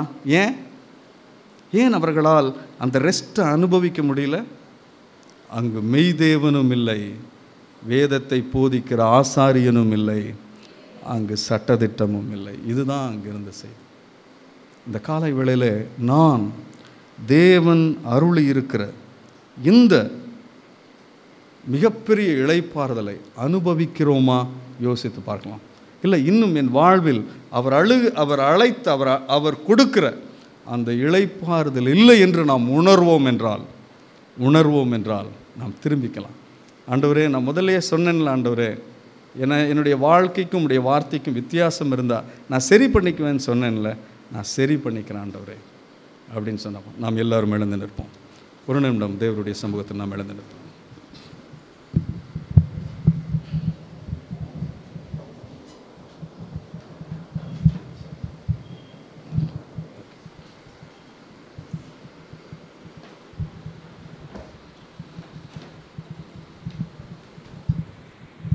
நாம் அனைவரும் எழுந்து நிற்போம், கண்களை மூடுவோம். ஒரு பெரிய தேவ அறிஞர் சொன்னதை நாம் நினைவு கூறலாம். அவர் சொன்னார், தேவனுடைய வார்த்தை வந்த பின்பு நான் அவருக்கு மறு உத்தரவு சொல்லி அங்கிருந்து போகணும்னு சொன்னார். We need to say yes or no to the word of God. தேவனுடைய வார்த்தைக்கு நான் மறு உத்தரவு சொல்லணும். எனக்கு அருமையான சகோதரனே, சகோதரியே, do you really experience God's rest in your life? அவர் அருளுகிற அந்த மிகப்பெரிய இளைப்பாறுதல் நாம் அனுபவிக்கிறோமா? நமது வாழ்வில் அதை உணர்கிறோமா? அல்லது எனது வாழ்வு ஒரு டென்ஷன் லைஃபாகவே இருக்கா? என் லைஃப்ல ஒரு பதட்டமாவே தான் இருக்கா? எனது வாழ்வில் அநேக பயங்கள் உண்டா? எனது வாழ்வில் இன்னும் அந்த நிம்மதி இல்லாத சூழ்நிலை இருக்கிறதா? சமாதானம் இல்லாத சூழ்நிலை இருக்கிறதா? ஒரு மகா அமளி இருக்கிறதா? ஒரு இடுக்கம் நிறைந்ததா இருக்குதா? அல்லது ஒரு கேடுகள் நிறைந்ததாகவே இருக்கா? நாம் கொஞ்சம் யோசித்து பார்க்கலாம். இதைத்தான் இயேசு கிறிஸ்து சொன்னார், மனுக்குலமே, நீ பாரம் சுமந்து தவிக்கிறது எதற்கு? நீ என்னிடத்தில் வந்து விடுன்னு சொல்றார். அவர் கூப்பிடுறார், இன்னைக்கும் அவர் அழைக்கிறார், யூ கம் அப்படிங்கிறார். யூ கம், என்னிடத்துல வா, யூ கம். இன்றைக்கும் அவர் நம்மை அழைத்து கொண்டே இருக்கிறார். His calling is still persist and he is expecting his people to come unto him. வந்தா மட்டும் பத்தாது, we need to connect with him. அவர் சொல்றார், என்னுடைய நுகத்தை எடுத்து மேலே வச்சுக்கப்பா. He is the master trainer, he is the master of teacher. அவர் சொல்றார், என்னுடைய நுகத்தை எடுத்து மேலே வச்சுட்டு வா, நான் உனக்கு சொல்லி கொடுக்குறேன், நீ என்னிடத்தில் கற்றுக்கொள் அப்படிங்கிறார். நீ என்னிடத்தில் கற்றுக்கொள், நான் உனக்கு சொல்லித்தரேன். You may be simple, by all means you can come unto me, I will teach you அப்படிங்கிறார். என்னிடத்தில் நீ கற்றுக்கொண்டால் யூ வில் காம்ப்ரிஹெண்ட் எவ்ரிதிங். இவைகள் எல்லாமே உனக்கு புரியும், இந்த வாழ்வின் சத்தியம் உனக்கு புரியும் சொல்றார் அவர். இந்த வாழ்வில் நாம் எதையோ தேடிட்டு ஓடிட்டு இருக்கிறோம். பட் இந்த காலை வேளையில் நீங்களும் நானும் தேட வேண்டியது அவருடைய இளைப்பாறுதல் ஒன்றே. It is still available with Jesus. இது கிறிஸ்துவிடம் உண்டு, இது கிறிஸ்துவிடம் உண்டு. தன்னிடத்தில் வருகிற ஒவ்வொருவனுக்கும் அவர் தாராளமாய் கொடுக்க விரும்புகிறார். ஒருவேளை நீங்களும் சொல்றீங்களா, என் வாழ்வே கசப்பாயிருச்சு பிரதர்னு சொல்றீங்களா? You come. அவர் உங்களுக்கு என்று வைத்திருக்கிற தேசம் நலமும் விசாலமும் ஆனது, அங்கு பாலும் தேனும் ஓடிக்கொண்டிருக்கிறது. அங்கு உங்களை இளைப்பாறுதலுக்கு உட்படுத்த தேவன் அழைக்கிறார். இது நமக்கும் தேவனுக்கும் மத்தியில் இருக்கிறதான நேரம். எந்த மனிதனும் மத்தியில் இல்லை. நாம் வாய் திறந்து ஜெபிக்கலாம். சத்தியத்தை நாம் கேட்டோம், தேவன் நம்மோடு இடைப்பட்டிருந்தார். இது தேவனோடு நாம் பேச வேண்டிய நேரம். இதயம் திறந்து தேவனோடு பேச வேண்டிய நேரம் இது. நீங்கள் தேவனோடு பேசலாம்.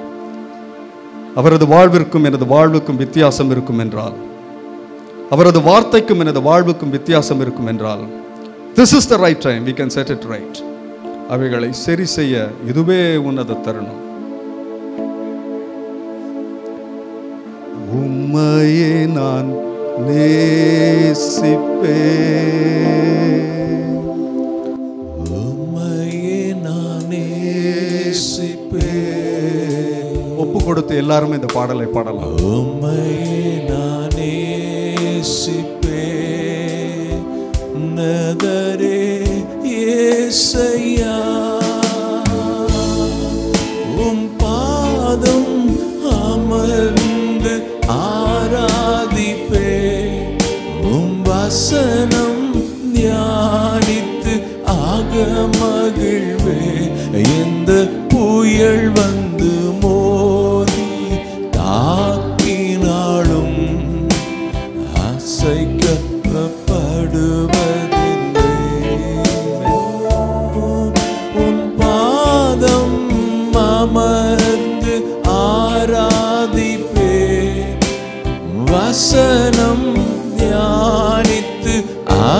மகிழ்வேன்.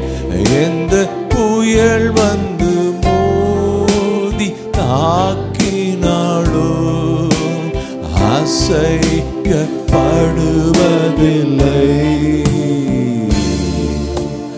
உம்மையே நான் நேசிப்பேன். உம்மையே நான் நேசிப்பேன். உம்மையே நான் நேசிப்பேன். உன்னதரே செய்யா உம் பாதம் அமர்ந்து ஆராதிப்பேன். வசனம் தியானித்து அகமகிழ்வேன். எந்த புயல் வந்து மோதி தாக்கினாளோ அசைக்கப்படுவதில்லை. உம் பாதம் அமர்ந்து ஆராதிப்பேன். உம் வசனம் தியானித்து அகமகிழ்வேன். எந்த புயல் வந்து மோதி தாக்கினாளோ அசைக்கப்படுவதில்லை. நான் அசைக்கப்படுவதில்லை. கேட்ட தேவனுடைய வார்த்தைக்கு நம்மையும் ஒப்பு கொடுத்து போதகர் ஜெபிப்பார். மிஷினரி அண்ணன் அவங்களுடைய மிஷினரி ஊழியத்தை தொடங்கி தேவனுடைய கிருபையினால் 25 வருடம் கர்நாடகா மாநிலத்தில் அவங்க ஊழியத்தை நிறைவேற்றி முடிச்சிருக்காங்க. ஸோ அதை கனப்படுத்தும் விதமாக சுல்லனாவும் வாங்க, விவ்யாவும் வாங்க. இங்கே ஃபஸ்ட்டு அருண் அண்ணா, சுதா, சின்னி, ஓகே 3 பேரும் தயவாய் முன்னாடி வரும்படி நான் அன்பாய் கேட்டுக்கொள்கிறேன். அவங்களை கனப்படுத்தும் விதமாக ஒரு சிறிய பரிசு சபை சார்பாக சொல்லனா வந்தால் நல்லாயிருக்கும். நம்ம எல்லாம் சேர்ந்து அவங்க கையில் கொடுக்கலாம். வாங்க. ஓகே, தான் சொல்லணேன், இதெல்லாம் சிறிய பரிசு, பரலோகத்தில் பலன் பெரிதாக இருக்கும். நான் சொல்கிற மாதிரி நம்ம கோடியவே கர்த்தருக்கு எழுதி வச்சாலும் அதெல்லாம் ஈடில்லை. அவர் கொடுக்குற பலன் பெரியது. ஆமென். நிச்சயம் அண்ணாவை நீங்கள் பார்த்துருப்பீங்க. அண்ணி சுதா அவங்க இளைய மகள் சின்னி, மூத்த மகள் அவங்க கேஎம்சிஹெச்சில் நாசா இப்போ ஜாயின் பண்ணிட்டாங்க. ஸோ தேவனுடைய மகா பெரிய கிருபை. இப்போ மனைவிங்கிறவங்களுக்கும் எப்படி, அதாவது ஒவ்வொரு வெற்றியான ஊழியத்திற்கு கணவனுக்கு பின்னாடி நிற்கிற மனைவி தான் கிரேட். அவங்களோட தியாகம், அவங்களுடைய அர்ப்பணிப்பு அதில் கலந்திருந்தால் தான் கணவர், அது எந்த பணியாக இருக்கட்டும், முதலாவது தேவனுடைய பணியாக இருக்கட்டும், ஒரு உலக பணியாக இருக்கட்டும், எந்த பணியாக இருந்தாலும் பின்னால் நிற்கிற மனைவியின் சொல்லுங்களேன் பங்கு, பொறுத்து கொள்ளுதல், சகித்து கொள்ளுதல், இதெல்லாம் இருக்கிறனால நிச்சயமாக எல்லாவற்றுக்கும் மேலாக தேவனுடைய கிருபையினால் ஸோ 25 ஆண்டுகள் அவங்க முடிச்சிருக்காங்க. ஸோ அவங்கள கனப்படுத்தும் விதமாக இது ஒரு சின்ன ஒரு இதை அவங்களுக்கு நம்ம சபையாய் கொடுக்குறோம். நாங்கள் குடும்பமாக இல்லை, நம்ம சபையாக இணைந்து. ஓகேவா? இதைய ஓகே, நான் அதை கடைசியில் சொல்கிறேன். ஓகே,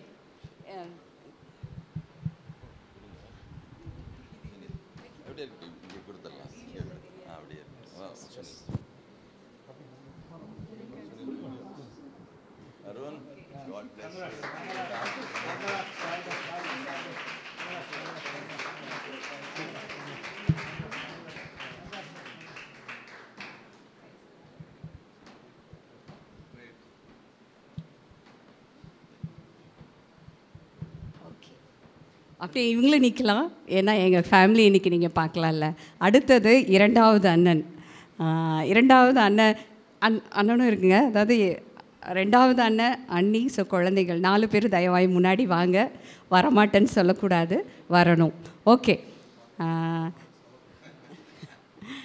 அண்ணாவுக்கு ஒரு ஸ்பெஷல் இந்த இயர். உடனே கேட்குறேன், எனக்கு அண்ணனா தம்பியா பார்த்தா எப்படிங்க தெரியுது? ஓப்பனாக சொல்லலாம், மனம் திறந்து சொல்லலாம். என்னப்பா தம்பி? நிச்சயம் சபையில் நீங்கள் பொய் சொல்கிறதே கிடையாது. ரியலி உண்மை. நான் தான் கடைசி. ஆனால் அவங்க எல்லோரும் சுனலனாவையும் எனக்கு அண்ணன் தான் சொல்லுவாங்க, சுரேஷ் அண்ணாவையும் எனக்கு அண்ணன் சொல்லுவாங்க, இப்போ சொல்கிறாங்க. ஸோ நல்லது, கர்த்தர் நல்லவர். அண்ணன் லைஃப்பில் என்ன இந்த ஆண்டு ஒரு ஸ்பெஷல்னால், அண்ணனும் என்னை மன்னிச்சிடுவாருன்னு நினைக்கிறேன். இந்த ஆண்டு 50வது வயதை ரீச் பண்ணுறாங்க. ஆமே, நிச்சயம். அதனால் அவங்களும் ஃபேமிலியாக அது 2 வருஷம் கழித்து இப்போ இந்தியா வந்திருக்காங்க. எங்களுடைய குடும்பத்தில் நான் ரொம்ப சந்தோஷமாகவும் ரொம்ப சந்தோஷமாக சொல்லிக்கிற விஷயம், நாங்கள் 4வரும் தேவனுடைய பணியில் இருக்கிறோம் என்கிற அந்த ஒரு மிகப்பெரிய சந்தோஷம். இது தேவன் எங்களுக்கு பாராட்டின கிருபை. சரிங்களா? இவங்கெல்லாம் அப்படியே பயங்கரமான பரிசுத்தம், அப்படியே இவங்களுக்கு கர்த்தர் கொடுத்துருக்காங்க. நான் அப்படி பார்க்குறதில்ல. தகுதியே இல்லாத எங்களுக்கு பெரிய தகுதி அவருடைய ஊழியத்தை செய்கிற கிருபை கர்த்தர் எங்களுக்கு கொடுத்தார். ஃபஸ்ட் அண்ணாவும் முழு நேர பணி, 2வது அண்ணாவும் பார்த்திங்கன்னா அவங்க முழு நேரம், அதாவது அவங்கள எப்படி சொல்லணுன்னா, நான் உங்களுக்கு ஆல்ரெடி சொல்லி கொடுத்துருக்கேன், முழு நேர பணிங்கிறத விட யாருங்க இன்னும் அதிகம் ஓவர் டைம் ஒர்க்கர்ஸ்ன்னு சொல்லியிருக்கேன்னா, நாங்கள்லாம் பார்ட் டைம் ஒர்க்கர்ஸ். ஊழியத்தையும் செஞ்சுட்டு, அதாவது வேலையும் செஞ்சுட்டு ஊழியத்தையும் செய்கிறவங்கள தான் ஓவர் டைம் ஒர்க்கர்ஸ் இல்லையா? நாங்கள் ஃபுல் டைம்னா அவங்கள ஓவர் டைம். ஸோ அவங்க சபைக்கும் அண்ணன் அண்ணி அவங்கெல்லாம் பார்த்திங்கன்னா அவங்களையும் நல்ல ஒரு சபையோடு இணைந்து நல்ல ஒரு ஊழியத்தை செய்கிறாங்க. ஸோ அவங்களுக்கு இந்த கோல்டன் ஜூப்ளி, ஸோ அதையே நாங்கள் சொல்கிற விதமாக ஒரு சின்ன மூமெண்ட் ஆகும். ஸோ எல்லோரும் அண்ணனுக்கு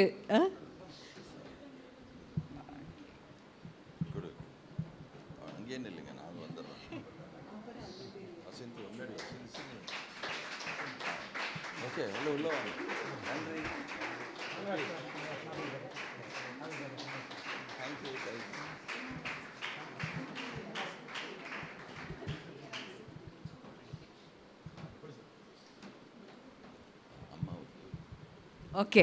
இப்போ சுனலண்ணா விவ்யாவுக்கிட்ட என்ன கொடுக்க போகிறேன்னா, நாங்கள் அவங்க இப்போ தான் அம்மாவை அவங்க தான் இப்போ பார்த்துட்ருக்காங்க. ஸோ அது ஒரு பெரிய காரியம். நேற்று அண்ணா சொன்ன மாதிரி, நானும் உங்களுக்கு சொன்ன மாதிரி, தகப்பனையும் தாயும் கனம் பண்ணி, சீரியஸாக சொல்வேன், அவங்க ஒரு 70 வயசில் இப்போ நீங்கள் கனம் பண்ணுறது ஒரு விதமாக இருந்தாலும், அவங்க 70 வயதில், அதாவது முதிர் வயதில் அவங்க சைல்டிஷாக மாறிடுவாங்க. அவங்க ரொம்ப குழந்த மாதிரி மாறிடுவாங்க. நமக்கு ஒரு ஃபாஸ்ட்டாக ஓடிட்டுருப்போம், அவங்க அப்போ தான் என்ன கேட்பாங்க, பிஸ்கட் வேணும்னு கேட்பாங்க. நமக்கு அங்கே இதை அவங்களையும் தவறாக சொல்லக்கூடாது, நம்மையும் அந்த நேரத்தில் நம்ம அவங்களோட இணைச்சிக்கொள்ளணும். ஸோ அந்த மிகப்பெரிய காரியத்தை அண்ணா செஞ்சிட்ருக்காங்க. ஸோ அம்மாவை இன்றைக்கி நான் வர சொல்லியிருந்தேன், பட் இன்னும் கொஞ்சம் இதாக சொல்லலை, அவங்க கொஞ்சம் உடம்பு முடியாமல் இருப்பாங்கன்னு நான் நினைக்கிறேன். ஸோ நாங்கள்லாம் சேர்ந்து அம்மாவுக்கு என்ன ஒருனா, போன வருஷத்தோட எங்கள் அம்மா ஆண்டவருடைய பெரிதான கிருபையினால் 75 வயதை கடந்துட்டாங்க. அம்மா 75 வயதை கடந்து 76 அந்த வயதுக்குள்ளே என்ட்ராயிருக்காங்க. என்ன பெரிய கிருபைன்னா, எங்கள் அம்மா ரொம்ப வீக்கஸ்ட் பர்சன் தான். ஆனால் நான் ஆச்சரியப்படுற காரியம் என்னென்னா, அவங்க பிள்ளைங்களை தேவனுடைய ராஜ்யத்துக்கு அர்ப்பணித்ததுனாலையோ என்னவோ, கர்த்தர் அவர்களை அந்த முதிர் வயதிலும் கர்த்தர் அம்மாவை பெரிய அவங்களுக்கு காம்ப்ளிகேஷன்லாம் எதுவும் கிடையாது, வயதான காலத்துக்கேற்ற ஒரு காரியம்தான்.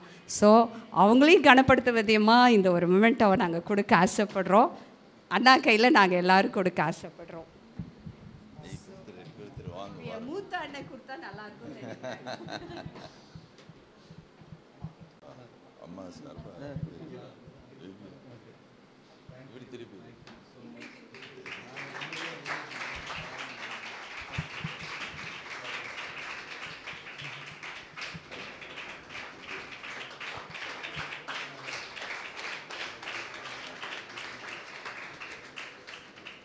ஓகே, நன்றி. உங்கள் பொறுமைக்கு மிக்க நன்றி. ஒரே ஒரு காரியம்தான், இதை நேற்று நான் சொல்லணும்னு நினச்சிட்டு இருந்தேன், என்னால் சொல்ல முடியல. கிட்டத்தட்ட ஒரு 3 மாதத்தில் அல்பாயுஸில் போக வேண்டிய இருந்த என்னை 50 வயது வரை என்னை ஏந்தி தாங்கி சுமந்து தப்புவித்த என் தேவனுக்கு ஸ்தோத்திரம். அவர் நாமத்திற்கு மகிமை உண்டாவதாக. ஆமென்.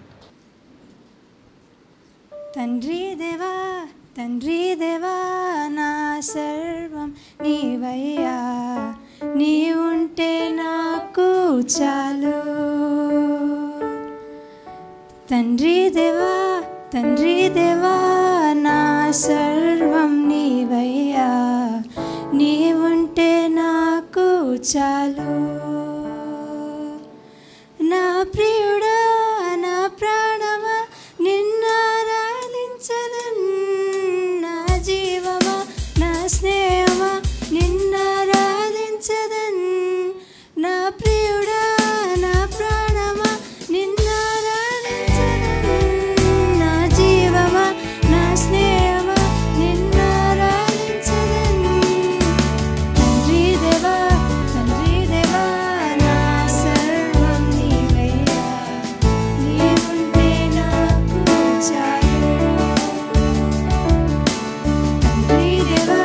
తండ్రి దేవా నా సర్వం నీవయ్యా, నీ ఉంటే నాకు చాలు. నీ ప్రేమ నిచ్చుట నా వల్ల కాదయ్యా, నీ కార్యముడి వరిచుట నా బ్రతుకు చాలదయ్యా. నీ ప్రేమ వర్ణించుట నా వల్ల కాదయ్యా, నీ కార్యముడి వరిచుట నా బ్రతుకు చాలదయ్యా. తండ్రి దేవా నా ఆనందమా, నీ బడిలో నాకు సుఖము. తండ్రి దేవా నా ఆనందమా, నీ బడిలో నాకు సుఖము. తండ్రి దేవా నా సర్వం నీవయ్యా, నీ ఉంటే నాకు చాలు. తండ్రి దేవా నా సర్వం నీవయ్యా, నీ ఉంటే నాకు చాలు.